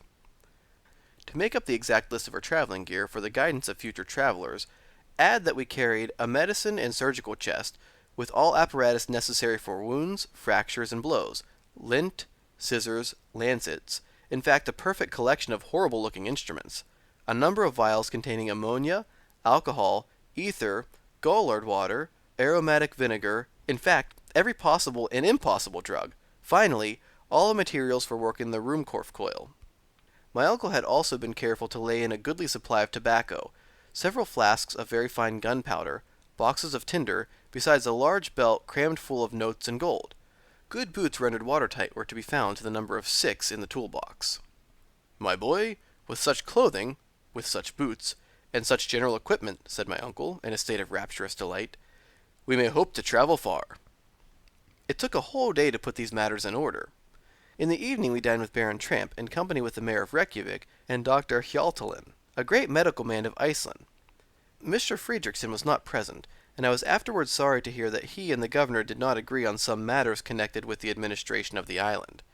Unfortunately, the consequence was that I did not understand a word that was said at dinner, a kind of semi-official reception. One thing I can say, my uncle never left off speaking. The next day our labor came to an end. Our worthy host delighted my uncle, Professor Hardwigg, by giving him a good map of Iceland, a most important and precious document for a mineralogist. Our last evening was spent in a long conversation with Mr. Friedrichsen, whom I liked very much, the more that I never expected to see him or anyone else again. After this agreeable way of spending an hour or so, I tried to sleep, in vain. With the exception of a few dozes, my night was miserable. At 5 o'clock in the morning I was awakened from the only real half-hour's sleep of the night by the loud neighing of horses under my window. I hastily dressed myself and went down into the street. Hans was engaged in putting the finishing stroke to our baggage, which he did in a silent, quiet way that won my admiration, and yet he did it admirably well. My uncle wasted a great deal of breath in giving him directions, but worthy Hans took not the slightest notice of his words. At 6 o'clock, all our preparations were completed, and Mr. Friedrichsen shook hands heartily with us. My uncle thanked him warmly, in Icelandic language, for his hospitality, speaking truly from the heart. As for myself, I put together a few of my best Latin phrases and paid him the highest compliments I could. This fraternal and friendly duty performed, we sallied forth and mounted our horses. As soon as we were quite ready, Mr. Friedrichsen advanced, and by way of farewell, called after me the words of Virgil, words which appeared to have been made for us, travelers starting for an uncertain destination. Et cacunque viam diderit fortuna sequamar. And whichsoever way thou goest, may fortune follow. End of Chapter 8. Journey to the Center of the Earth by Jules Verne, Chapter 9. Our start. We meet with adventures by the way. The weather was overcast but settled when we commenced our adventurous and perilous journey. We had neither to fear fatiguing heat nor drenching rain. It was, in fact, real tourist weather. As there was nothing I liked better than horse exercise, the pleasure of riding through an unknown country caused the early part of our enterprise to be particularly agreeable to me. I began to enjoy the exhilarating delight of traveling, a life of desire, gratification, and liberty. The truth is that my spirits rose so rapidly that I began to be indifferent to what had once appeared to be a terrible journey. After all, I said to myself, simply to take a journey through a curious country, to climb a remarkable mountain, and, if the worst comes to the worst, to descend into a crater of an extinct volcano. There could be no doubt that this was all this terrible Saknussemm had done. As to the existence of a gallery, or of subterraneous passages leading to the interior of the earth, the idea was simply absurd, the hallucinations of a distempered imagination. All, then, that may be required of me I will do cheerfully, and will create no difficulty. It was just before we left Reykjavik that I came to this decision. Hans, our extraordinary guide, went first, walking with a steady, rapid, unvarying step. Our 2 horses with the luggage followed of their own accord, without requiring whip or spur. My uncle and I came behind, cutting a very tolerable figure upon our small but vigorous animals. Iceland is one of the largest islands in Europe. It contains 30,000 square miles of surface, and has about 70,000 inhabitants. Geographers have divided it into 4 parts, and we had to cross the southwest quarter, which in the vernacular is called Sydvestfjordinger. Hans, on taking his departure from Reykjavik, had followed the line of the sea. We took our way through poor and sparse meadows, which made a desperate effort every year to show a little green. They very rarely succeeded in a good show of yellow. The rugged summits of the rocky hills were dimly visible on the edge of the horizon, through the misty fogs. Every now and then some heavy flakes of snow showed conspicuous in the morning light, while certain lofty and pointed rocks were first lost in the grey low clouds, their summits clearly visible above, like jagged reefs rising from a troublous sea. Every now and then a spur of rock came down through the arid ground, leaving us scarcely room to pass. Our horses, however, appeared not only well acquainted with the country, but by a kind of instinct knew which was the best road. My uncle had not even the satisfaction of urging forward his steed by whip, spur, or voice. It was utterly useless to show any signs of impatience. I could not help smiling to see him look so big on his little horse. His long legs now and then touching the ground made him look like a 6-footed centaur. Good beast, he would cry. I assure you that I begin to think no animal is more intelligent than an Icelandic horse. Snow? tempest, impracticable roads, rocks, icebergs, nothing stops him. He is brave, he is sober, he is safe, he never makes a false step, never glides or slips from his path.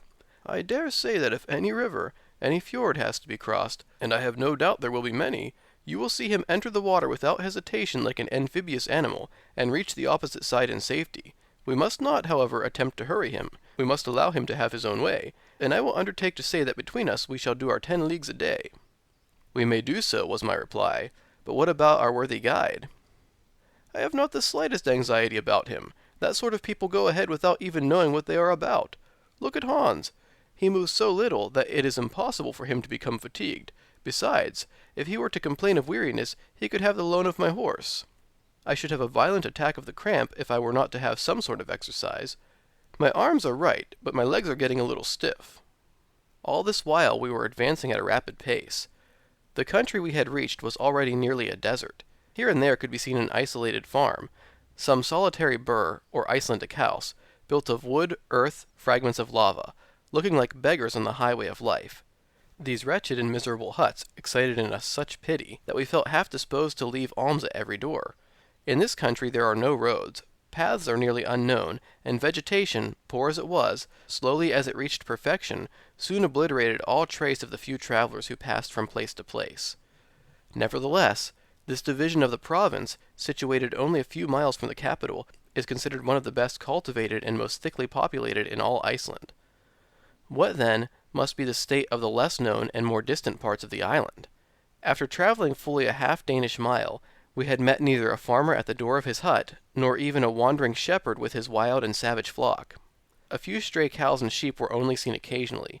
What, then, must we expect when we come to the upheaved regions, to the districts broken and roughened from volcanic eruptions and subterraneous commotions? We were to learn this all in good time.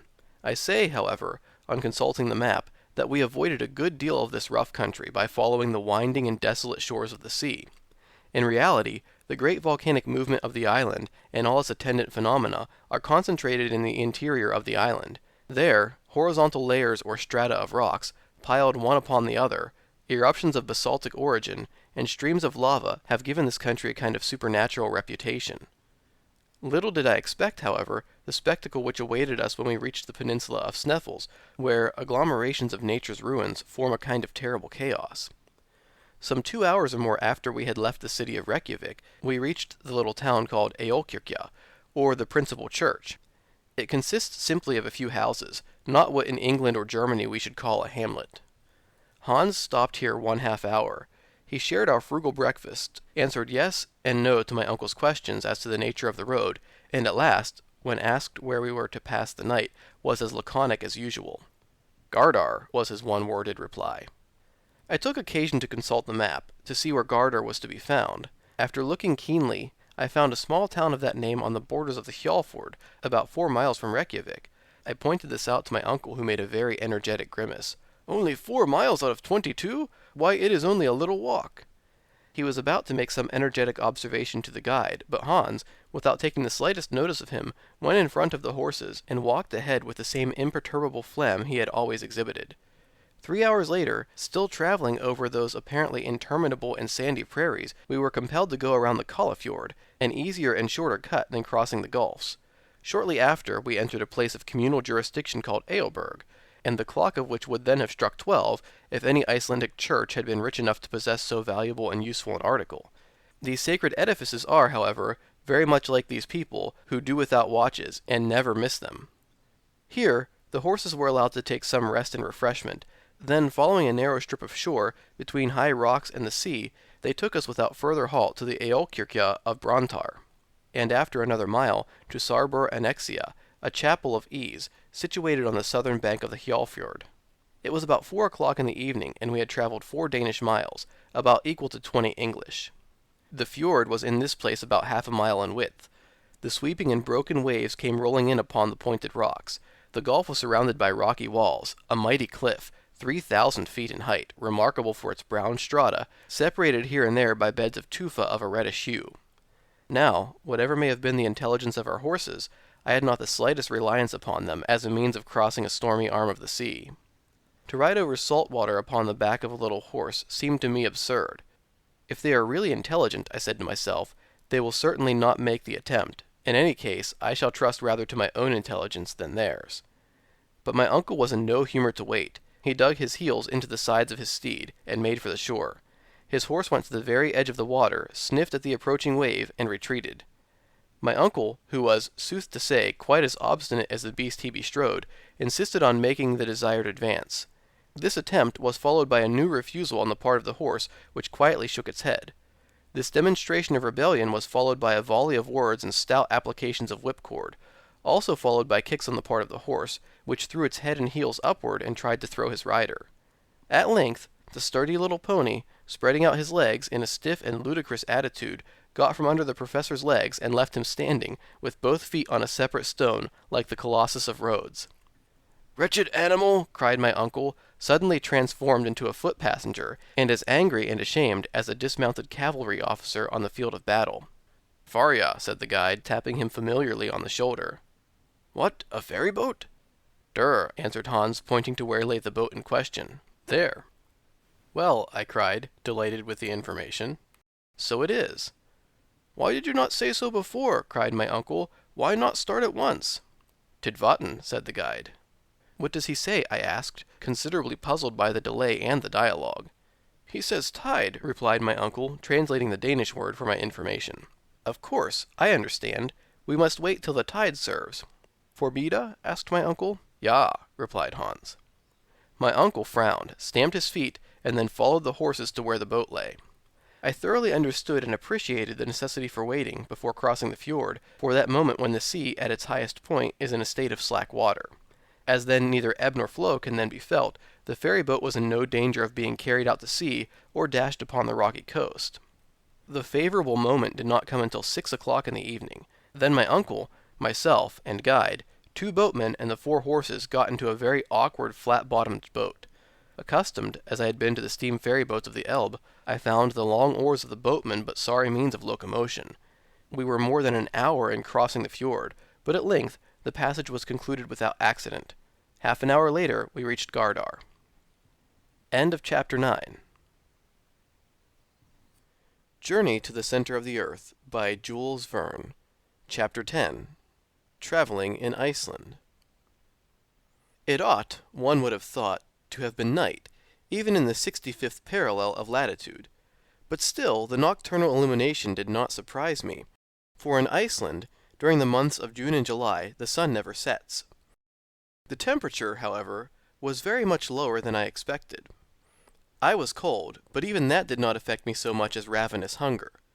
Welcome indeed, therefore, was the hut which hospitably opened its doors to us. It was merely the house of a peasant, but in the matter of hospitality, it was worthy of being the palace of a king. As we alighted at the door, the master of the house came forward, held out his hand, and without any further ceremony, signaled us to follow him. We followed him, for to accompany him was impossible. A long, narrow, gloomy passage led to the interior of this habitation, made from beams roughly squared by the axe. This passage gave ingress to every room. The chambers were 4 in number: the kitchen, the workshop where the weaving was carried on, the general sleeping chamber of the family, and the best room, to which strangers were especially invited. My uncle, whose lofty stature had not been taken into consideration when the house was built, contrived to knock his head against the beams of the roof.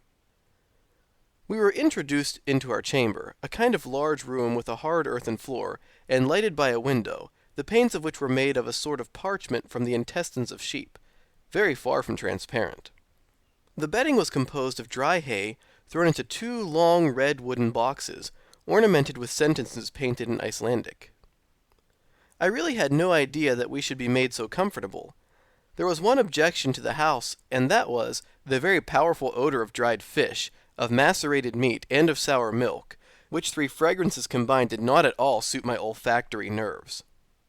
As soon as we had freed ourselves from our heavy traveling costume, the voice of our host was heard calling to us to come into the kitchen, the only room in which the Icelanders ever make any fire, no matter how cold it may be. My uncle, nothing loath, hastened to obey this hospitable and friendly invitation. I followed. The kitchen chimney was made on an antique model. A large stone standing in the middle of the room was the fireplace. Above, in the roof, was a hole for the smoke to pass through. This apartment was kitchen, parlor, and dining room all in one. On our entrance, our worthy host, as if he had not seen us before, advanced ceremoniously, uttered a word which means, "Be happy," and then kissed both of us on the cheek. His wife followed, pronounced the same word, with the same ceremonial, then the husband and wife, placing their right hands upon their hearts, bowed profoundly. This excellent Icelandic woman was the mother of 19 children, who, little and big, rolled, crawled, and walked about in the midst of volumes of smoke arising from the angular fireplace in the middle of the room. Every now and then I could see a fresh white head and a slightly melancholy expression of countenance peering at me through the vapor. Both my uncle and myself, however, were very friendly with the whole party, and before we were aware of it, there were 3 or 4 of the little ones on our shoulders, as many on our boxes, and the rest hanging about our legs. Those who could speak kept crying out "Salve tu" in every possible and impossible key. Those who did not speak only made all the more noise. This concert was interrupted by the announcement of supper. At this moment, our worthy guide, the eiderduck hunter, came in after seeing to the feeding and stabling of the horses, which consisted in letting them loose to browse in the stunted green of the Icelandic prairies. There was little for them to eat, but moss and some very dry and innutritious grass. Next day they were ready before the door some time before we were. "Welcome," said Hans.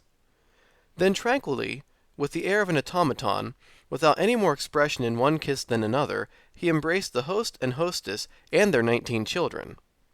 This ceremony concluded, to the satisfaction of all parties, we all sat down to table, that is, 24 of us, somewhat crowded. Those who were best off had only 2 juveniles on their knees. As soon, however, as the inevitable soup was placed on the table, the natural taciturnity common even to Icelandic babies prevailed over all else. Our host filled our plates with a portion of lichen soup of Iceland moss, and by no means of disagreeable flavor, an enormous lump of fish floating in sour butter. After that there came some skyr, a kind of curds and whey, served with biscuits and juniper berry juice. To drink we had blanda, skimmed milk with water. I was hungry, so hungry that by way of dessert I finished up with a basin of thick oaten porridge. As soon as the meal was over, the children disappeared whilst the grown-up people sat around the fireplace, on which was placed turf, heather, cow dung, and dried fish bones. As soon as everybody was sufficiently warm, a general dispersion took place, all retiring to their respective couches. Our hostess offered to pull off our stockings and trousers, according to the custom of the country, but as we graciously declined to be so honored, she left us to our bed of dry fodder. Next day at 5 in the morning we took our leave of these hospitable peasants. My uncle had great difficulty in making them accept a sufficient and proper remuneration. Hans then gave the signal to start. We had scarcely got 100 yards from Gardar when the character of the country changed. The soil began to be marshy and boggy, and less favorable to progress. To the right, the range of mountains was prolonged indefinitely, like a great system of natural fortifications, of which we skirted the glacis. We met with numerous streams and rivulets which it was necessary to ford, and that without wetting our baggage. As we advanced, the deserted appearance increased, and yet now and then we could see human shadows flitting in the distance. When a turn of the track brought us within easy reach of one of these spectres, I felt a sudden impulse of disgust at the sight of a swollen head with shining skin, utterly without hair, and whose repulsive and revolting wounds could be seen through his rags. The unhappy wretches never came forward to beg; on the contrary, they ran away. Not so quick, however, but that Hans was able to salute them with the universal "Salve tu." "Spedalsk," he said. "A leper," explained my uncle. The very sound of such a word caused a feeling of repulsion. The horrible affliction known as leprosy, which has almost vanished before the effects of modern science, is common in Iceland. It is not contagious but hereditary, so that marriage is strictly prohibited to these unfortunate creatures. These poor lepers did not tend to enliven our journey, the scene of which was inexpressibly sad and lonely. The very last tufts of grassy vegetation appeared to die at our feet. Not a tree was to be seen except a few stunted willows about as big as blackberry bushes. Now and then we watched a falcon soaring in the gray and misty air, taking his flight toward warmer and sunnier regions. I could not help feeling a sense of melancholy come over me. I sighed for my own native land, and wished to be back with Gretchen. We were compelled to cross several little fjords, and at last came to a real gulf. The tide was at its height, and we were able to get over at once and reach the hamlet of Alftanes about a mile farther. That evening, after fording the Alfa and the Hetta, 2 rivers rich in trout and pike, we were compelled to pass the night in a deserted house, worthy of being haunted by all the fays of Scandinavian mythology. The King of Cold had taken up his residence there, and made us feel his presence all night. The following day was remarkable by its lack of any particular incidents. Always the same damp and swampy soil, the same dreary uniformity, the same sad, monotonous aspect of scenery. In the evening, having accomplished the half of our projected journey, we slept at the annexia of the Krosselt. For a whole mile we had under our feet nothing but lava. This disposition of the soil is called hron. The crumbled lava on the surface was in some instances like ship cables stretched out horizontally, in others coiled up in heaps. An immense field of lava came from the neighboring mountains, all extinct volcanoes, but whose remains showed what they had once been. Here and there could be made out the steam from hot water springs. There was no time, however, for us to take more than a cursory view of these phenomena. We had to go forward with what speed we might. Soon the soft and swampy soil again appeared under the feet of our horses, while at every 100 yards we came upon 1 or more small lakes. Our journey was now in a westerly direction.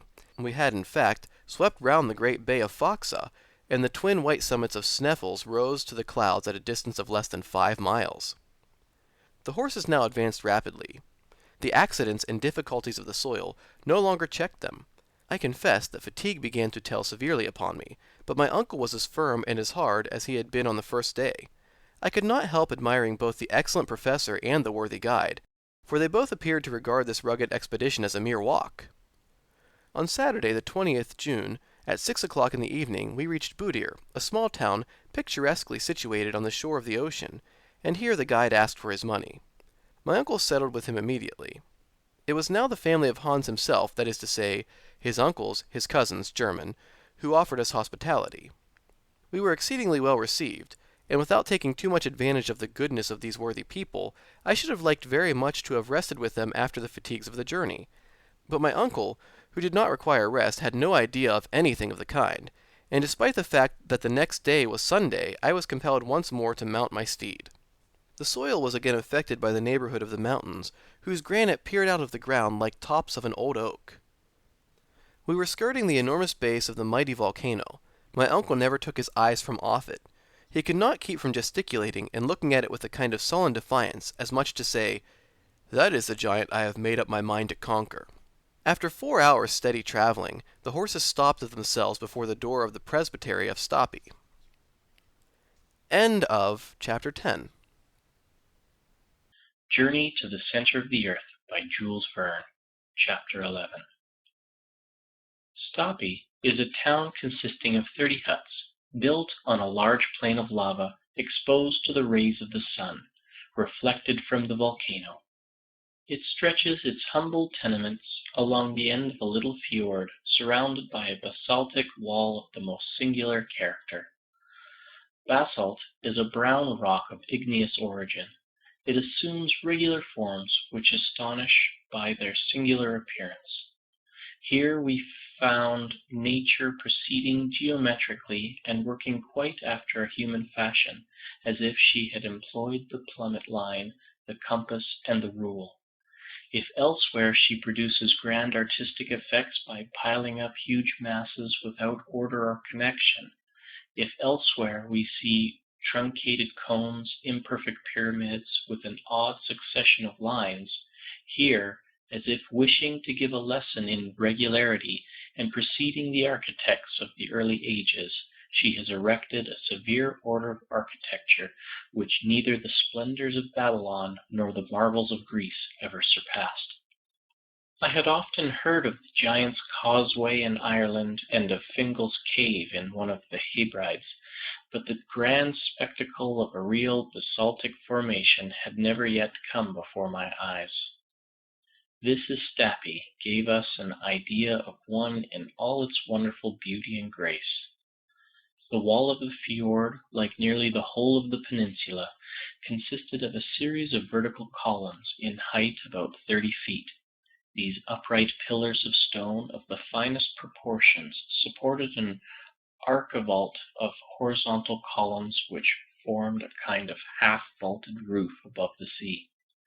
At certain intervals, and below this natural basin, the eye was pleased and surprised by the sight of oval openings through which the outward waves came thundering in volleys of foam. Some banks of basalt, torn from their fastenings by the fury of the waves, lay scattered on the ground like the ruins of an ancient temple, ruins eternally young, over which the storms of ages swept without producing any perceptible effect. This was the last stage of our journey. Hans had brought us along with fidelity and intelligence, and I began to feel somewhat more comfortable when I reflected that he was to accompany us still further on our way. When we halted before the house of the rector, a small and incommodious cabin, neither handsome nor more comfortable than those of his neighbors, I saw a man in the act of shoeing a horse, a hammer in his hand, and a leathern apron tied round his waist. "Be happy," said the eider-down hunter, using his national salutation in his own language. "Goddag, good day," replied the former in excellent Danish. "Kyer Koherd," cried Hans, turning round and introducing him to my uncle. "The rector," repeated the worthy professor. "It appears, my dear Harry, that this worthy man is the rector, and is not above doing his own work." During the speaking of these words, the guide intimated to the Kyrkoherde what was the true state of the case. The good man, ceasing from his occupation, gave a kind of halloo, upon which a tall woman, almost a giantess, came out of the hut. She was at least 6 feet high, which in that region is something considerable. My first impression was one of horror. I thought she had come to give us the Icelandic kiss. I had, however, nothing to fear, for she did not even show much inclination to receive us into her house. The room devoted to strangers appeared to me to be by far the worst in the presbytery. It was narrow, dirty, and offensive. There was, however, no choice about the matter. The rector had no notion of practicing the usual cordial and antique hospitality. Far from it. Before the day was over, I found we had to deal with a blacksmith, a fisherman, a hunter, a carpenter, anything but a clergyman. It must be said in his favor that we had caught him on a weekday. Probably he appeared to greater advantage on the Sunday.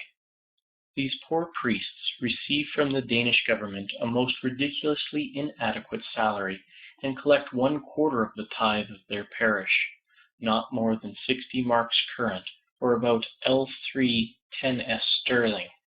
Hence the necessity of working to live. In truth, we soon found that our host did not count civility among the cardinal virtues.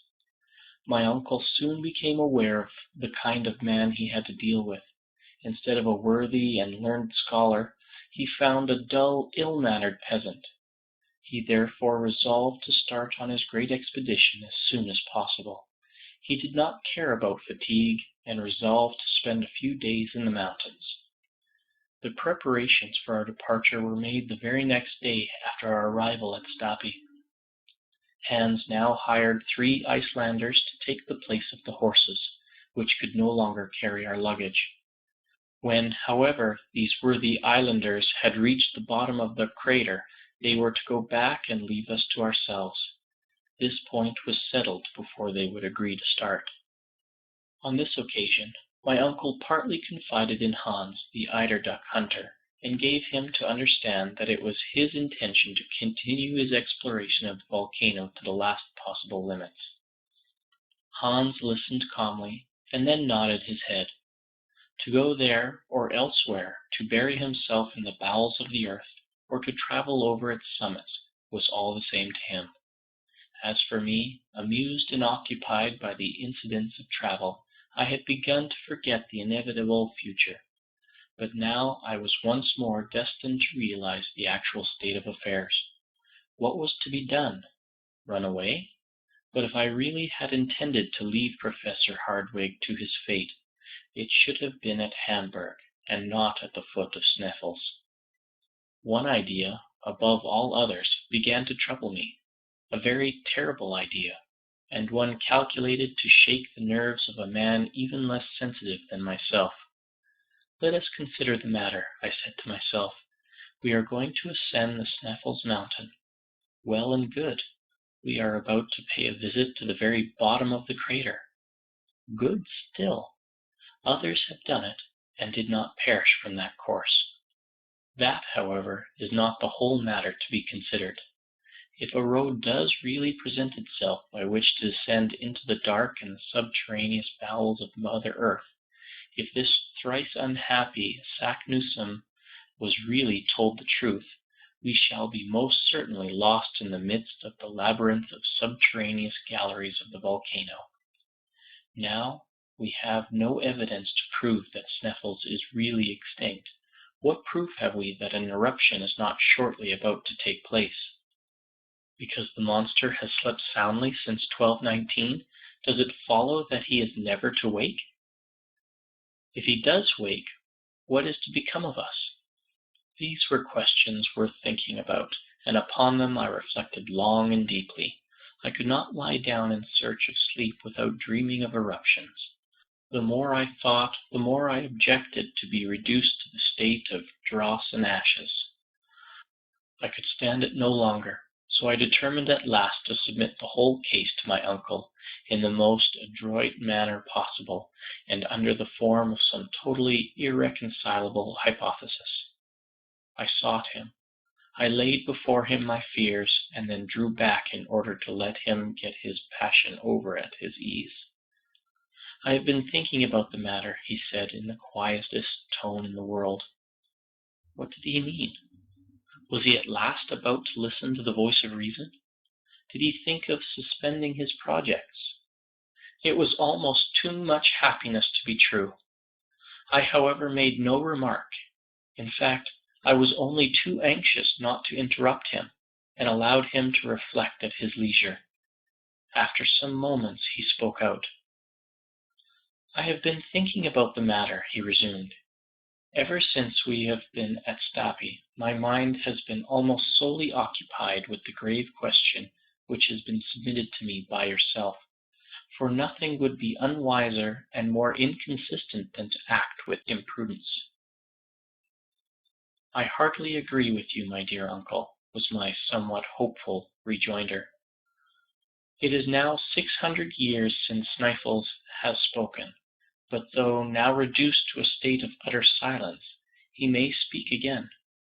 New volcanic eruptions are always preceded by perfectly well-known phenomena. I have closely examined the inhabitants of this region.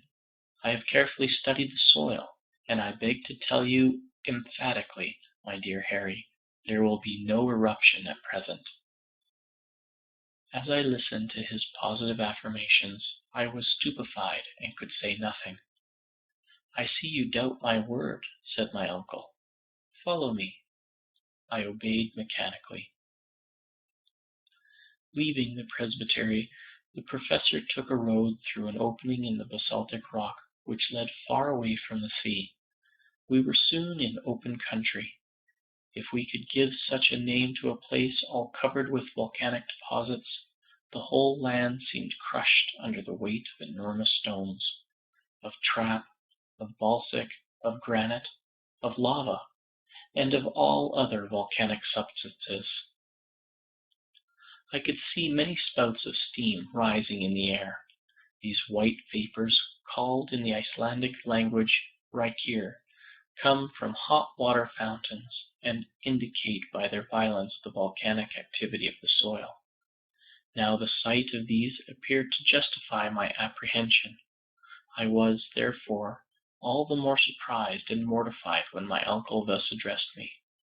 You see all this smoke, Harry, my boy? Yes, sir. Well, as long as you see them thus, you have nothing to fear from the volcano. How can that be? Be careful to remember this, continued the professor. At the approach of an eruption, these spouts of vapor redouble their activity, to disappear altogether during the period of volcanic eruption, for the elastic fluids, no longer having the necessary tension, seek refuge in the interior of the crater, instead of escaping through the fissures of the earth. If, then, the steam remains in its normal and habitual state, if their energy does not increase, and if you add to this the remark that the wind is not replaced by heavy atmospheric pressure and dead calm, you may be quite sure that there is no fear of any immediate eruption. Enough, my boy. When science has sent forth her fiat, it is only to hear and obey. I came back to the house quite downcast and disappointed. My uncle had completely defeated me with his scientific arguments. Nevertheless, I had still one hope, and that was, when once we were at the bottom of the crater, that it would be impossible, in default of a gallery or tunnel, to descend any deeper, and this despite all the learned Saknussemm's in the world. I passed the whole of the following night with a nightmare on my chest, and after unheard of miseries and tortures, found myself in the very depths of the earth, from which I was suddenly launched into planetary space, under the form of an eruptive rock. Next day, June 30th, Hans calmly awaited us outside the presbytery with his 3 companions loaded with provisions, tools, and instruments. 2 iron-shod poles, 2 guns, and 2 large game bags were reserved for my uncle and myself. Hans, who was a man who never forgot even the minutest precautions, had added to our baggage a large skin full of water, as an addition to our gourds. This assured us water for 8 days. It was 9 o'clock in the morning when we were quite ready. The rector and his huge wife or servant, I never knew which, stood at the door to see us off. They appeared to be about to inflict on us the usual final kiss of the Icelanders. To our supreme astonishment, their adieu took the shape of a formidable bill, in which they even counted the use of the pastoral house. Really and truly the most abominable and dirty place I ever was in. The worthy couple cheated and robbed us like a Swiss innkeeper, and made us feel, by the sum we had to pay, the splendors of their hospitality. My uncle, however, paid without bargaining. A man who had made up his mind to undertake a voyage into the interior of the earth is not the man to haggle over a few miserable riksdaler. This important matter settled, Hans gave the signal for departure, and some few moments later we had left Stapi. End of chapter 11. Recording by Chris Donnelly, Devon, Alberta, Canada. Journey to the Center of the Earth by Jules Verne, Chapter 12. The huge volcano, which was the first stage of our daring experiment, is above 5,000 feet high. Snæfellsnes is the termination of a long range of volcanic mountains, of a different character to the system of the island itself. One of its peculiarities is its 2 huge pointed summits.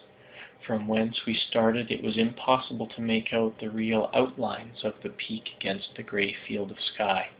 All we could distinguish was a vast dome of white, which fell downwards from the head of the giant. The commencement of the great undertaking filled me with awe. Now that we had actually started, I began to believe in the reality of the undertaking. Our party formed quite a procession. We walked in single file, preceded by Hans, the imperturbable eider-duck hunter. He calmly led us by narrow paths where 2 persons could by no possibility walk abreast. Conversation was wholly impossible. We had all the more opportunity to reflect and admire the awful grandeur of the scene around. Beyond the extraordinary basaltic wall of the fjord of Stapi, we found ourselves making our way through fibrous turf, over which grew a scanty vegetation of grass, the residuum of the ancient vegetation of the swampy peninsula. The vast mass of this combustible, the field of which as yet is utterly unexplored, would suffice to warm Iceland for a whole century. This mighty turf pit, measured from the bottom of certain ravines, is often not less than 70 feet deep, and presents to the eye the view of successive layers of black, burned-up, rocky detritus, separated by thin streaks of porous sandstone. The grandeur of the spectacle was undoubted, as well as its arid and deserted air. As a true nephew of the great Professor Hardwigg, and despite my preoccupation and doleful fears of what was to come, I observed with great interest the vast collection of mineralogical curiosities spread out before me in this vast museum of natural history.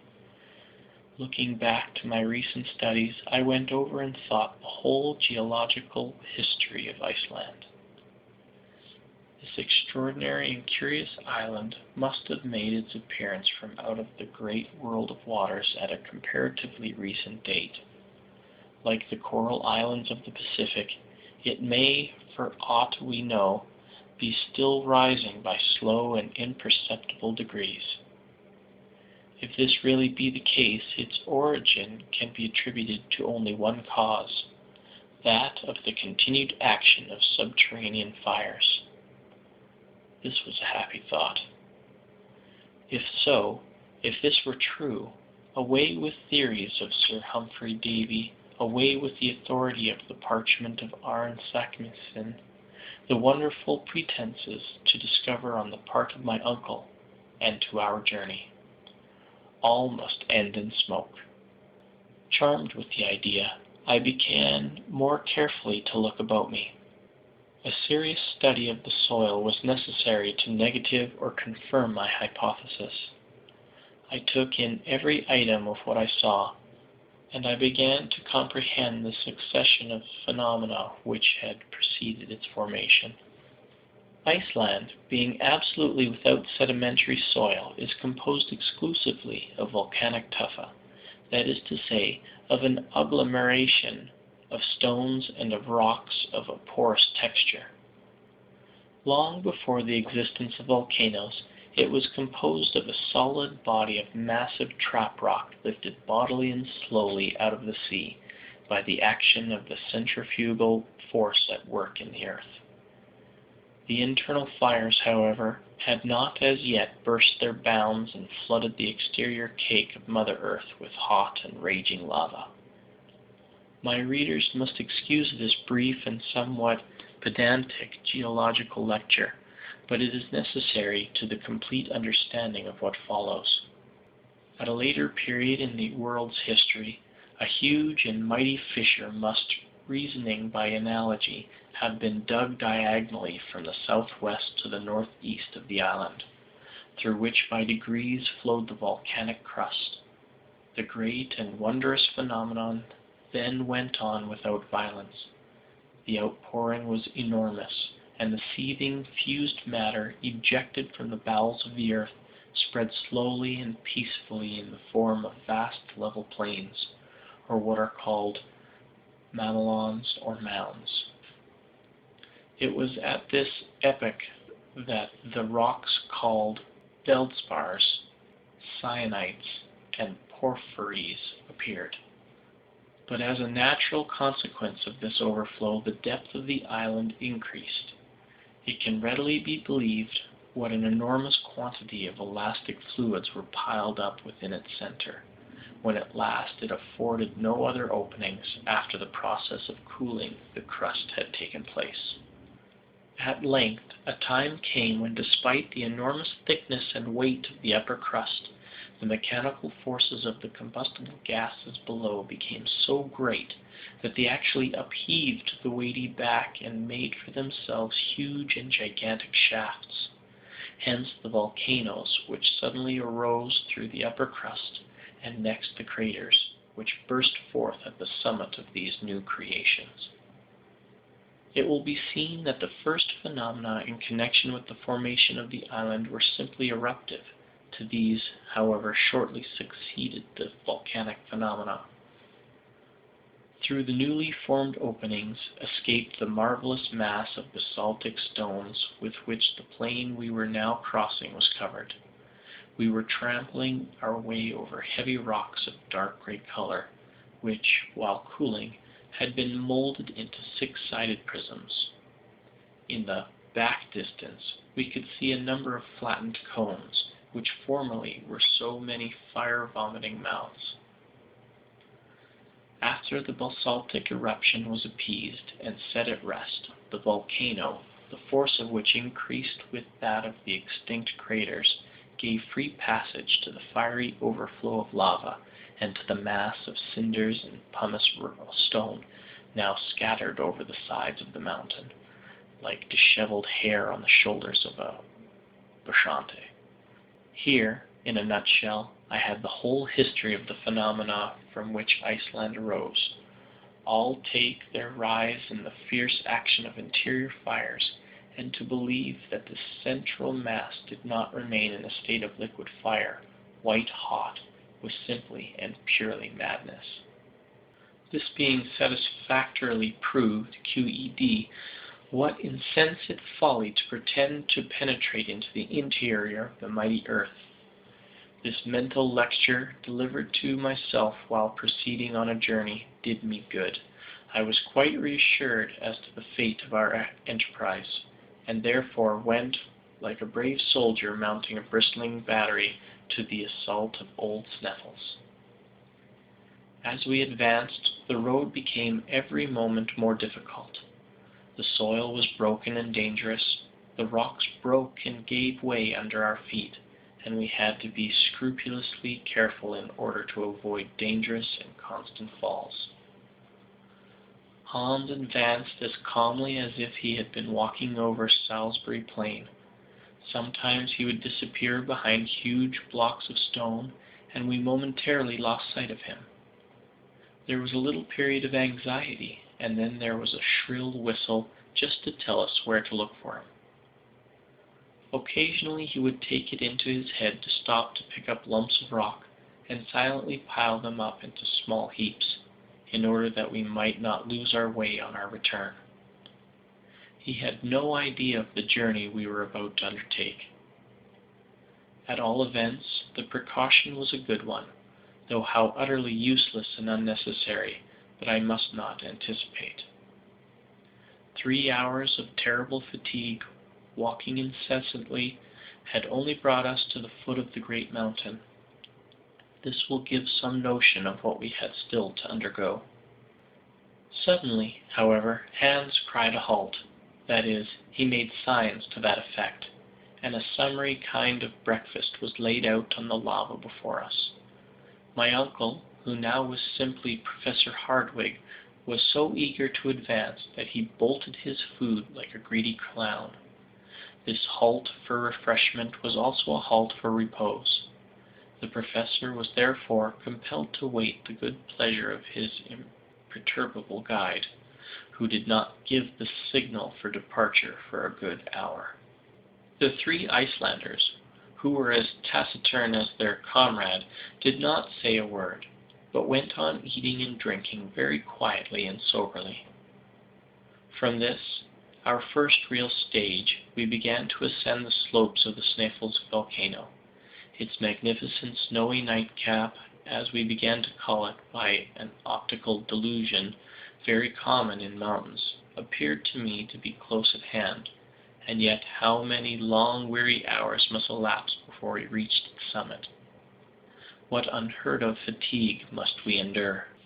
The stones on the mountainside, held together by no cement of soil, bound together by no roots or creeping herbs, gave way continually under our feet, and went rushing below into the plains like a series of small avalanches.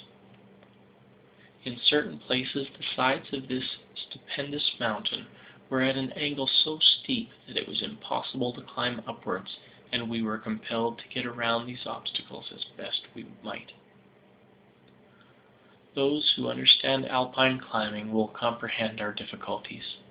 Often we were obliged to help each other along by means of our climbing poles. I must say this for my uncle, that he stuck as close to me as possible. He never lost sight of me, and on many occasions his arm supplied me with firm and solid support. He was strong, wiry, and apparently insensible to fatigue. Another great advantage with him was that he had the innate sentiment of equilibrium, for he never slipped or failed in his steps. The Icelanders, though heavily loaded, climbed with the agility of mountaineers. Looking up every now and then at the height of the great volcano of Snæfell's, it appeared to me wholly impossible to reach to the summit on that side, at all events, if the angle of the inclination did not speedily change. Fortunately, after an hour of unheard of fatigues, and of gymnastic exercises that would have been trying to an acrobat, we came to a vast field of ice, which wholly surrounded the bottom of the cone of the volcano. The natives called it the tablecloth, probably from some such reason as the dwellers in the Cape of Good Hope call their mountain Table Mountain, and their roads Table Bay. Here, to our mutual surprise, we found an actual flight of stone steps, which wonderfully assisted our ascent. This singular flight of steps was, like everything else, volcanic. It had been formed by one of those torrents of stones cast up by the eruptions of which the Icelandic name is Stinna. If this singular torrent had not been checked in its descent by the peculiar shape of the flanks of the mountain, it would have swept into the sea and would have formed new islands. Such as it was, it served us admirably.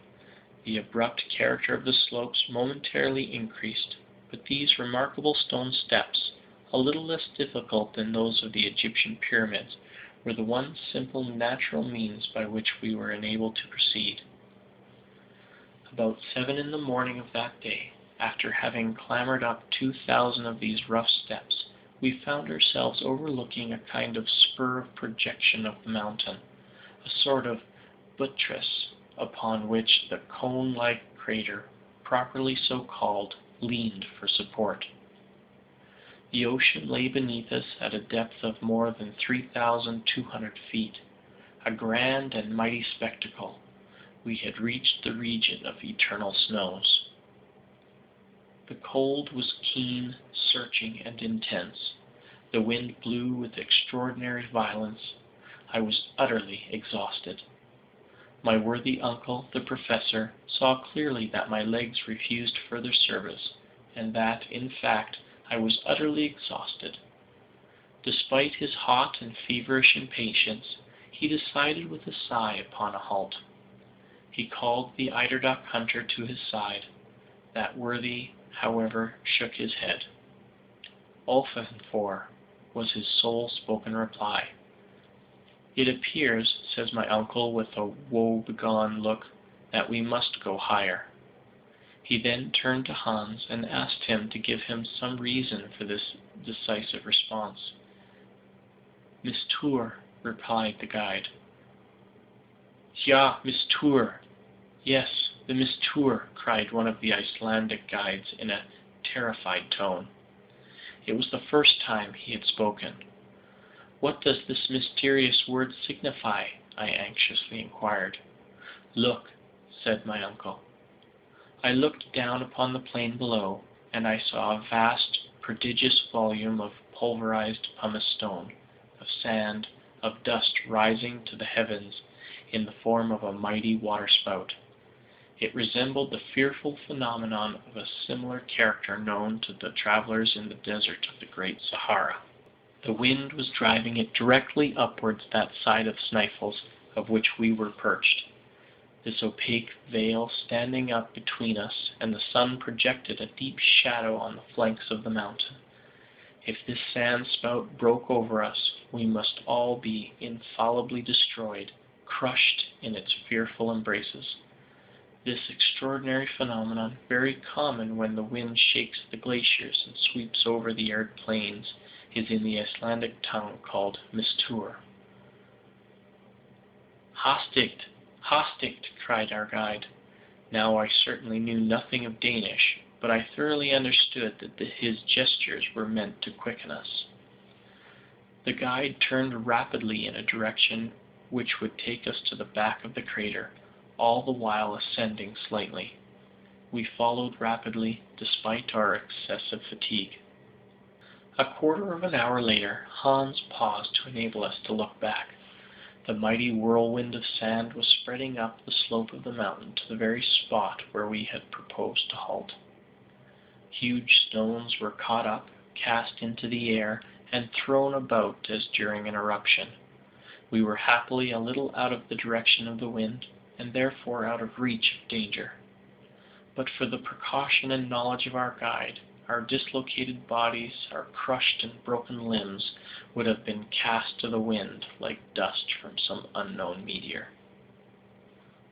Hans, however, did not think it prudent to pass the night on the bare side of the cone. We therefore continued our journey in a zigzag direction. The 1,500 feet which remained to be accompanied took us at least 5 hours. The turnings and windings, the no thoroughfares, the marches and marches, turned that insignificant distance into at least 3 leagues. I never felt such misery, fatigue, and exhaustion in my life. I was ready to faint from hunger and cold. The rarefied air at the same time painfully acted upon my lungs. At last, when I thought myself at my last gasp, about 11 at night, it being in that region quite dark, we reached the summit of Mount Sneffels. It was in an awful mood of mind that, despite my fatigue, before I descended into the crater which was to shelter us for the night, I paused to behold the sun rise at midnight on the very day of its lowest declination, and enjoyed the spectacle of its ghastly pale rays cast upon the isle which lay sleeping at our feet. I no longer wondered at people travelling all the way from England to Norway to behold this magical and wondrous spectacle. End of Chapter 12. Recording by Chris Donnelly, Devon, Alberta, Canada.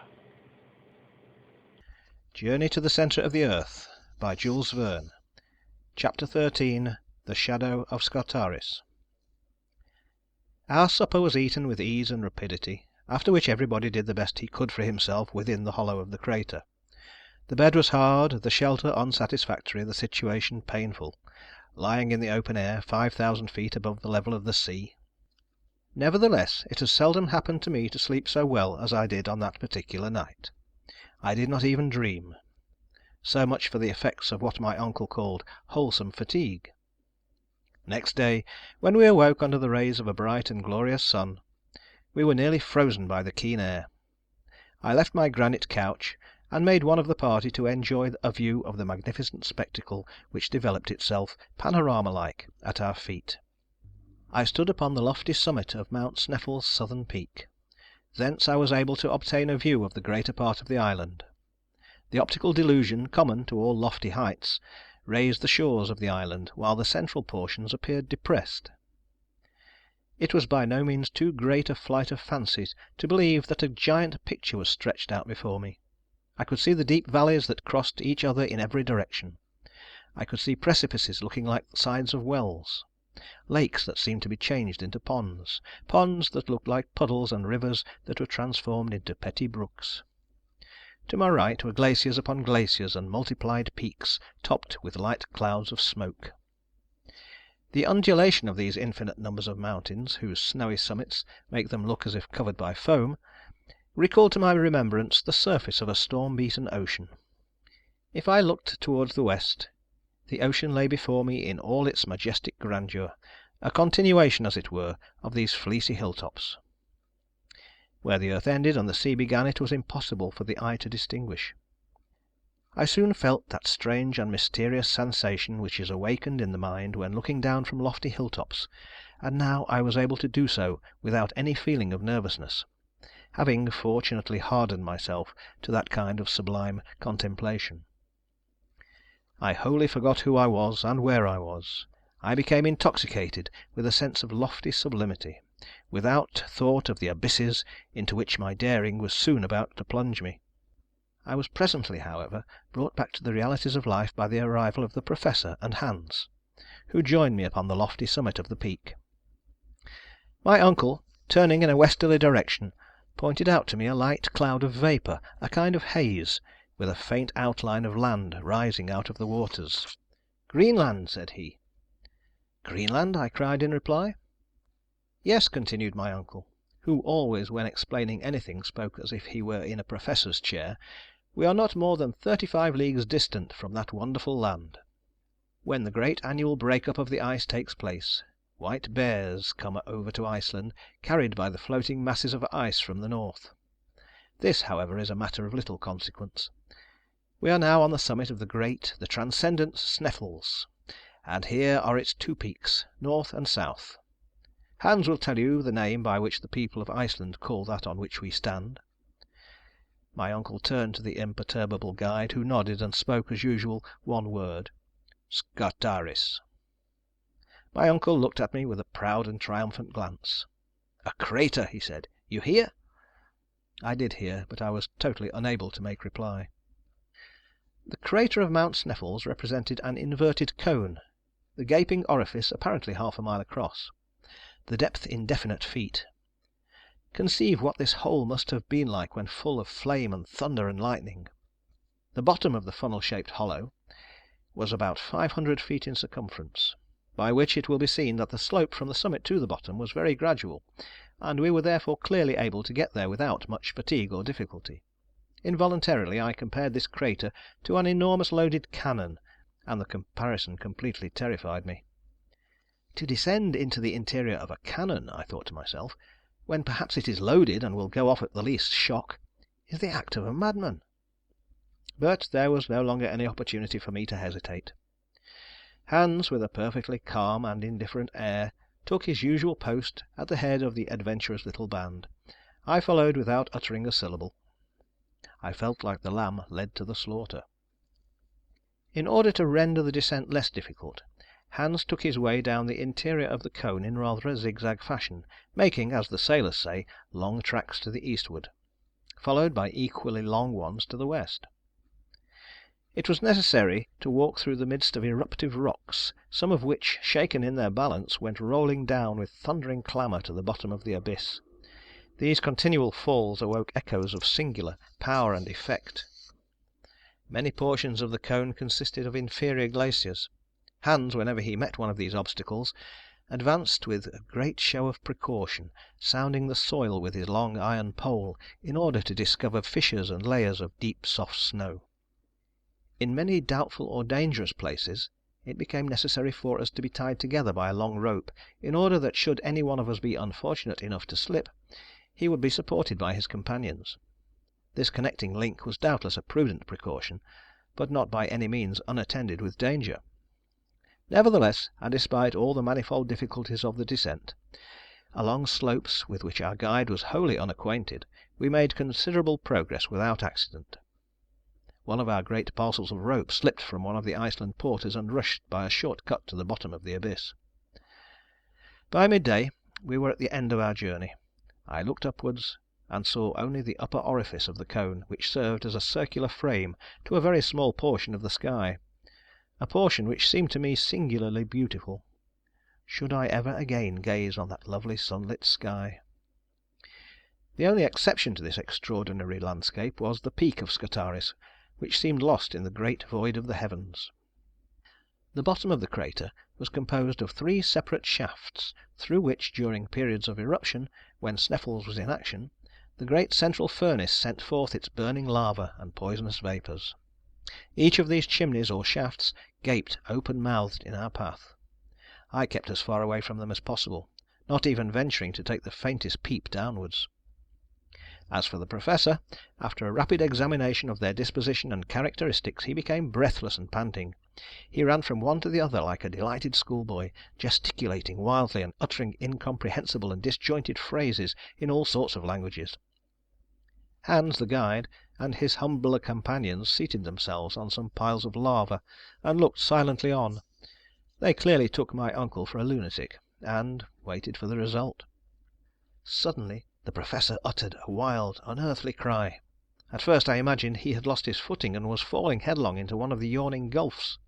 Nothing of the kind. I saw him, his arms spread out to their widest extent, his legs stretched apart, standing upright before an enormous pedestal, high enough and black enough to bear a gigantic statue of Pluto. His attitude and mien were that of a man utterly stupefied. But his stupefaction was speedily changed to the wildest joy. "Harry, Harry, come here!" he cried. "Make haste! Wonderful! Wonderful!" Unable to understand what he meant, I turned to obey his commands. Neither Hans nor the Icelanders moved a step. "Look!" said the Professor in something of the manner of the French general, pointing out the pyramids to his army, and fully partaking his stupefaction, if not his joy, I read on the eastern side of the huge block of stone the same characters, half eaten away by the corrosive action of time, the name to me 1,000 times accursed. "On Saknussemm!" cried my uncle. "Now, unbeliever, do you begin to have faith?" It was totally impossible for me to answer a single word. I went back to my pile of lava in a state of silent awe. The evidence was unanswerable, overwhelming. In a few moments, however, my thoughts were far away, back in my German home with Gretchen and the old cook. What would I have given for one of my cousin's smiles, for one of the ancient domestic's omelettes, and for my own feather bed? How long I remained in this state I know not. All I can say is, that when at last I raised my head from between my hands, there remained at the bottom of the crater only myself, my uncle, and Hans. The Icelandic porters had been dismissed, and were now descending the exterior slopes of Mount Sneffels on their way to Stapi. How heartily did I wish myself with them! Hans slept tranquilly at the foot of a rock in a kind of rill of lava, where he had made himself a rough and ready bed. My uncle was walking about the bottom of the crater like a wild beast in a cage. I had no desire, neither had I the strength to move from my recumbent position. Taking example by the guide, I gave way to a kind of painful somnolency, during which I seemed both to hear and feel continued heavings and shudderings in the mountain. In this way we passed our first night in the interior of the crater. Next morning a grey, cloudy, heavy sky hung like a funereal pall over the summit of the volcanic cone. I did not notice it so much from the obscurity that reigned about us, as from the rage from which my uncle was devoured. I fully understood the reason, and again a glimpse of hope made my heart leap with joy. I will briefly explain the cause. Of the 3 openings which yawned beneath our steps, only one could have been followed by the adventurous Saknussemm. According to the words of the learned Icelander, it was only to be known by that one particular mentioned in the cryptograph, that the shadow of Scartaris fell upon it, just touching its mouth in the last days of the month of June. We were, in fact, to consider the pointed peak as the stylus of an immense sundial, the shadow of which pointed on one given day like the inexorable finger of fate to the yawning chasm which led into the interior of the earth. Now, as often happens in these regions, should the sun fail to burst through the clouds, no shadow, consequently no chance of discovering the right aperture. We had already reached the 25th of June. If the kindly heavens would only remain densely clouded for 6 more days, we should have to put off our voyage of discovery for another year, when certainly there would be 1 person fewer in the party. I already had sufficient of the mad and monstrous enterprise. It would be utterly impossible to depict the impotent rage of Professor Hardwigg. The day passed away, and not the faintest outline of a shadow could be seen at the bottom of the crater. Hans the guide never moved from his place. He must have been curious to know what we were about, if indeed he could believe we were about anything. As for my uncle, he never addressed a word to me. He was nursing his wrath to keep it warm, his eyes fixed on the black and foggy atmosphere, his complexion hideous with suppressed passion. Never had his eyes appeared so fierce, his nose so aquiline, his mouth so hard and firm. On the 26th no change for the better. A mixture of rain and snow fell during the whole day. Hans very quietly built himself a hut of lava, into which he retired like Diogenes into his tub. I took malicious delight in watching the 1,000 little cascades that flowed down the side of the cone, carrying with them at times a stream of stones into the vasty deep below. My uncle was almost frantic. To be sure, it was enough to make even a patient man angry. He had reached to a certain extent the goal of his desires, and yet he was likely to be wrecked in port. But if the heavens and the elements are capable of causing us much pain and sorrow, there are two sides to a medal. And there was reserved for Professor Hardwigg a brilliant and sudden surprise which was to compensate him for all his sufferings. Next day the sky was still overcast, but on Sunday the 28th, the last day but 2 of the month, with a sudden change of wind and a new moon, there came a change of weather. The sun poured its beaming rays to the very bottom of the crater.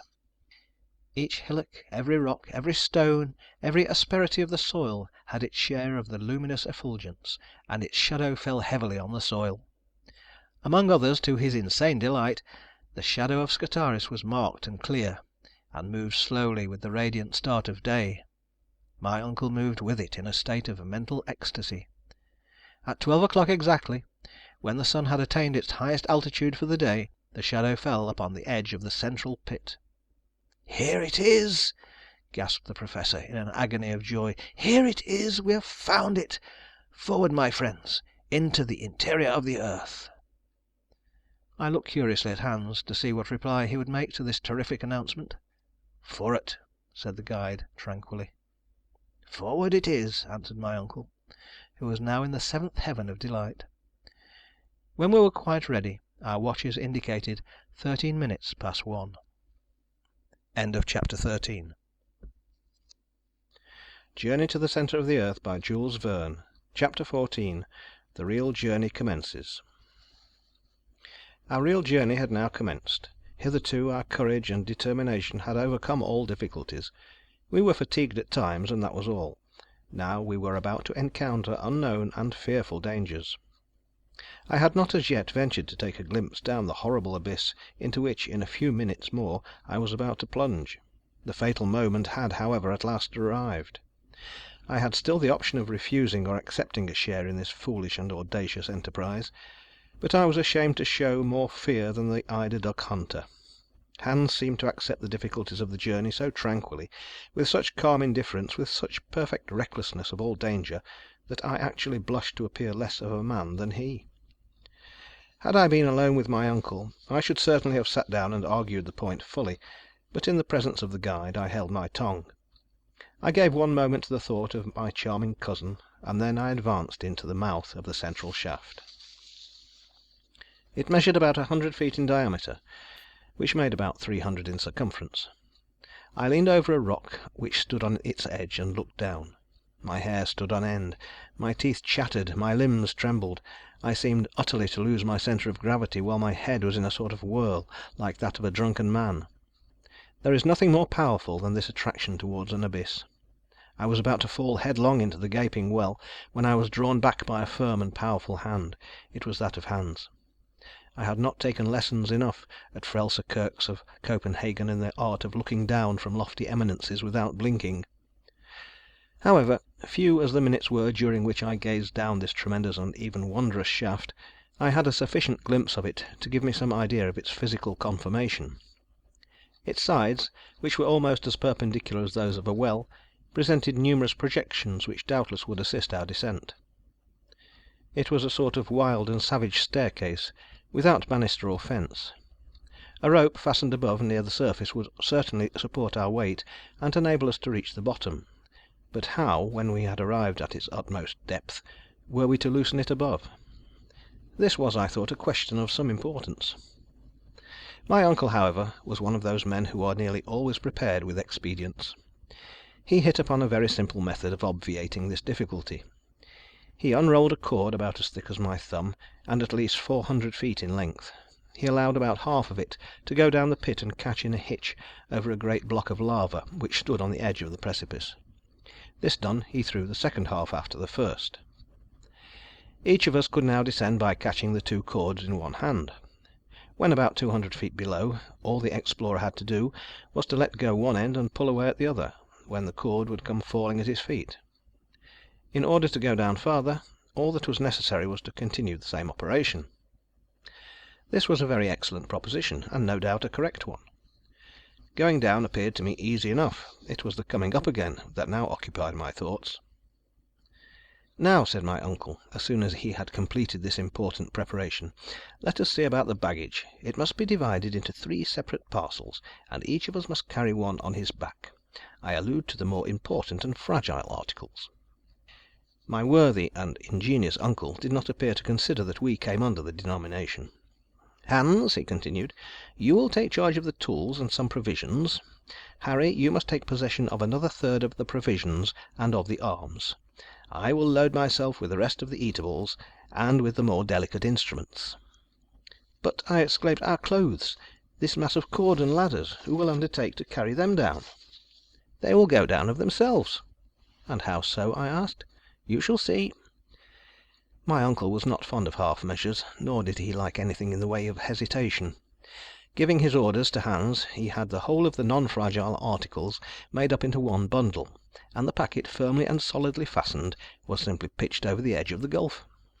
I heard the moaning of the suddenly displaced air, and the noise of falling stones. My uncle, leaning over the abyss, followed the descent of his luggage with a perfectly self-satisfied air, and did not rise until it had completely disappeared from sight. "Now then," he cried, "it is our turn." I put it in good faith to any man of common sense. Was it possible to hear this energetic cry without a shudder? The Professor fastened his case of instruments on his back. Hans took charge of the tools, I of the arms. The descent then commenced in the following order. Hans went first, my uncle followed, and I went last. Our progress was made in profound silence, a silence only troubled by the fall of pieces of rock which, breaking from the jagged sides, fell with a roar into the depths below. I allowed myself to slide, so to speak, holding frantically on the double cord with one hand, and with the other keeping myself off the rocks by the assistance of my iron-shod pole. One idea was all the time impressed upon my brain.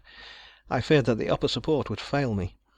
The cord appeared to me far too fragile to bear the weight of 3 such persons as we were, with our luggage. I made as little use of it as possible, trusting to my own agility, and doing miracles in the way of feats of dexterity and strength upon the projecting shelves and spurs of lava, which my feet seemed to clutch as strongly as my hands.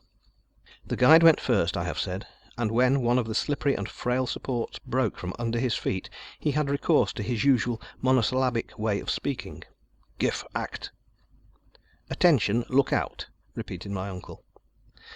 In about half an hour we reached a kind of small terrace formed by a fragment of rock, projecting some distance from the sides of the shaft. Hans now began to haul upon the cord on one side only, the other going as quietly upwards as the other came down. It fell at last, bringing with it a shower of small stones, lava, and dust, a disagreeable kind of rain or hail. While we were seated on this extraordinary bench, I ventured once more to look downwards. With a sigh I discovered that the bottom was still wholly invisible. Were we then going direct to the interior of the earth? The performance with the cord recommenced, and a quarter of an hour later we had reached to the depth of another 200 feet. I have very strong doubts if the most determined geologist would, during that descent, have studied the nature of the different layers of the earth around him.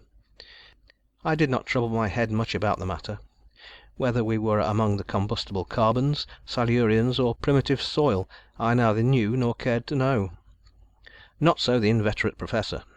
He must have taken notes all the way down, for at one of our halts he began a brief lecture. "The farther we advance," said he, "the greater is my confidence of the result. The disposition of these volcanic strata absolutely confirms the theories of Sir Humphrey Davy. We are still within the region of the primordial soil, the soil in which took place the chemical operation of metals becoming inflamed by coming in contact with the air and water. I at once regret the old and now forever exploded theory of a central fire. At all events, we shall soon know the truth." Such was the everlasting conclusion to which he came. I, however, was very far from being in humour to discuss the matter. I had something else to think of. My silence was taken for consent, and still we continued to go down. At the expiration of 3 hours, we were, to all appearance, as far off as ever from the bottom of the well. When I looked upwards, however, I could see that the upper orifice was every minute decreasing in size. The sides of the shaft were getting closer and closer together. We were approaching the regions of eternal night. And still we continued to descend.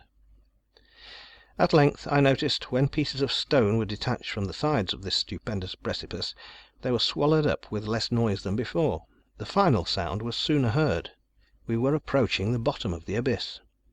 As I had been very careful to keep account of all the changes of chord which took place, I was able to tell exactly what was the depth we had reached, as well as the time it had taken. We had shifted the rope 28 times, each operation taking a quarter of an hour, which in all made 7 hours. To this had to be added 28 pauses, in all 10 hours and a half. We started at 1, it was now therefore about 11 o'clock at night. It does not require great knowledge of arithmetic to know that 28 times 200 feet makes 5,600 feet in all, more than an English mile.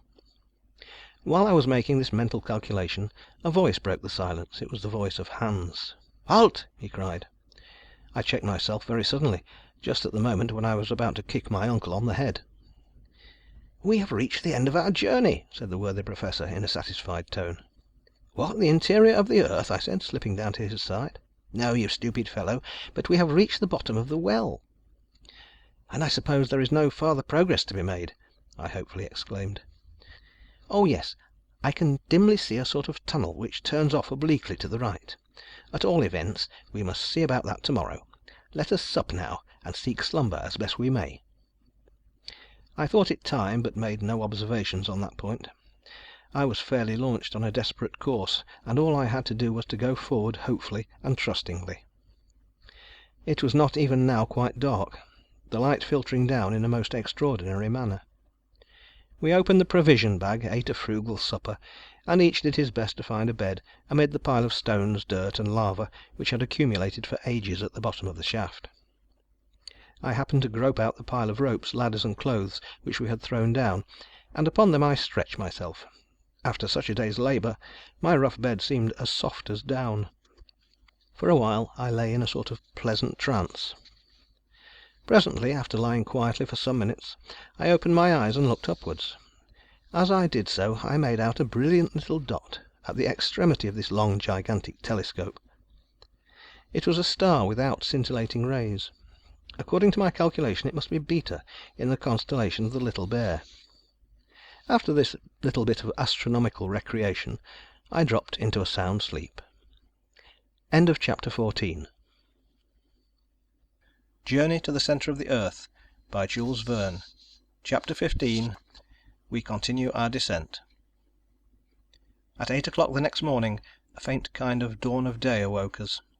The 1,001 prisms of the lava collected the light as it passed and brought it to us like a shower of sparks. We were able with ease to see objects around us. "Well, Harry, my boy," cried the delighted Professor, rubbing his hands together, "what say you now?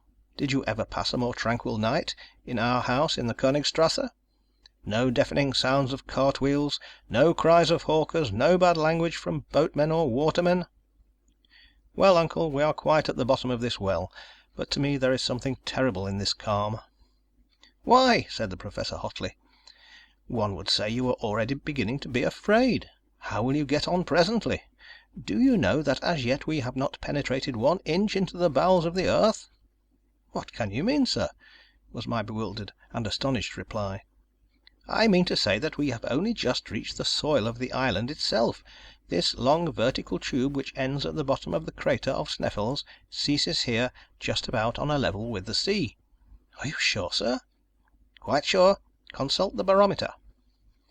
It was quite true that the mercury, after rising gradually in the instrument as long as our descent was taking place, had stopped precisely at 29 degrees. "You perceive," said the Professor, "we have as yet only to endure the pressure of air. I am curious to replace the barometer by the manometer." The barometer, in fact, was about to become useless, as soon as the weight of the air was greater than what was calculated as above the level of the ocean. "But," said I, "is it not very much to be feared that this ever increasing pressure may not in the end turn out very painful and inconvenient?" "No," said he, "we shall descend very slowly, and our lungs will be gradually accustomed to breathe compressed air. It is well known that aeronauts have gone so high as to be nearly without air at all. Why, then, should we not accustom ourselves to breathe when we have, say, a little too much of it? For myself, I am certain I shall prefer it. Let us not lose a moment. Where is the packet which preceded us in our descent?" I smilingly pointed it out to my uncle. Hans had not seen it, and believed it caught somewhere above us. hup, as he phrased it. "Now," said my uncle, "let us breakfast, and break fast like people who have a long day's work before them." Biscuit and dried meat, washed down by some mouthfuls of water flavoured with Schiedam, was the material of our luxurious meal. As soon as it was finished, my uncle took from his pocket a notebook destined to be filled by memoranda of our travels. He had already placed his instruments in order, and this is what he wrote: Monday, June 29th. Chronometer 8 hours 17 minutes morning. Barometer 29.6 inches. Thermometer 6 degrees (43 degrees Fahrenheit). Direction east-southeast. This last observation referred to the obscure gallery, and was indicated to us by the compass. "Now, Harry," cried the Professor in an enthusiastic tone of voice, "we are truly about to take our first step into the interior of the earth, never before visited by man since the first creation of the world. You may consider, therefore, that at this precise moment our travels really commence." As my uncle made this remark, he took in one hand the Ruhmkorff coil apparatus, which hung around his neck, and with the other he put the electric current into communication with the worm of the lantern, and a bright light at once illumined that dark and gloomy tunnel. The effect was magical. Hans, who carried the second apparatus, had it also put into operation. This ingenious application of electricity to practical purposes enabled us to move along by the light of an artificial day, amid even the flow of the most inflammable and combustible gases. "Forward!" cried my uncle. Each took up his burden. Hans went first, my uncle followed, and I going third, we entered the sombre gallery. Just as we were about to engulf ourselves in this dismal passage, I lifted up my head, and through the tube-like shaft saw that Iceland sky I was never to see again. Was it the last I should ever see of any sky? The stream of lava flowing from the bowels of the earth in 1219 had forced itself a passage through the tunnel. It lined the whole of the inside with its thick and brilliant coating. The electric light added very greatly to the brilliancy of the effect. The great difficulty of our journey now began. How were we to prevent ourselves from slipping down the steeply inclined plane? Happily some cracks, abrasures of the soil, and other irregularities served the place of steps, and we descended slowly, allowing our heavy luggage to slip on before at the end of a long cord. But that which served as steps under our feet became in other places stalactites. The lava, very porous in certain places, took the form of little round blisters. Crystals of opaque quartz, adorned with limpid drops of natural glass suspended to the roof like lustres, seemed to take fire as we passed beneath them. One would have fancied that the genii of romance were illuminating their underground palaces to receive the sons of men. "Magnificent! Glorious!" I cried in a moment of involuntary enthusiasm. "What a spectacle, uncle! Do you not admire these variegated shades of lava, which run through a whole series of colours from reddish brown to pale yellow, by the most insensible degrees? And these crystals, they appear like luminous globes." "You are beginning to see the charms of travel, Master Harry," cried my uncle. "Wait a bit, until we advance farther. What we have as yet discovered is nothing. Onwards, my boy, onwards!" It would have been a far more correct and appropriate expression had he said, "Let us slide," for we were going down an inclined plane with perfect ease. The compass indicated that we were moving in a southeasterly direction. The flow of lava had never turned to the right or to the left. It had the inflexibility of a straight line. Nevertheless, to my surprise, we found no perceptible increase in heat. This proved the theories of Humphrey Davy to be founded on truth, and more than once I found myself examining the thermometer in silent astonishment. 2 hours after our departure it only marked 54 degrees Fahrenheit. I had every reason to believe from this that our descent was far more horizontal than vertical. As for discovering the exact depth to which we had attained, nothing could be easier. The Professor, as he advanced, measured the angles of deviation and inclination, but he kept the result of his observations to himself. About 8 o'clock in the evening, my uncle gave the signal for halting. Hans seated himself on the ground. The lamps were hung to fissures in the lava rock. We were now in a large cavern where air was not wanting. On the contrary, it abounded. What could be the cause of this? To what atmospheric agitation could be ascribed this draught? but this was a question which I did not care to discuss just then. Fatigue and hunger made me incapable of reasoning.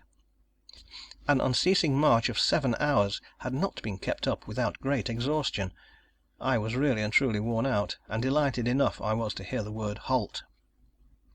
Hans laid out some provisions on a lump of lava, and we each supped with keen relish. One thing, however, caused us great uneasiness. Our water reserve was already half exhausted. My uncle had full confidence in finding subterranean resources, but hitherto we had completely failed in so doing. I could not help calling my uncle's attention to the circumstance.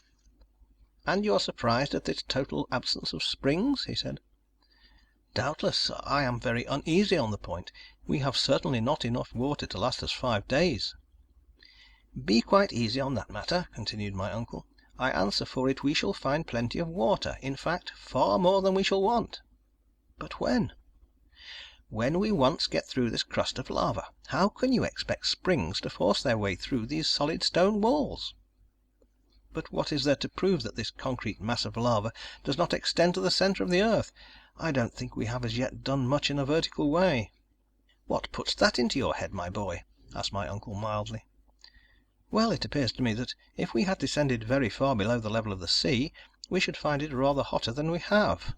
"According to your system," said my uncle. "But what does the thermometer say?" "Scarcely 15 degrees by Reaumur, which is only an increase of 9 since our departure."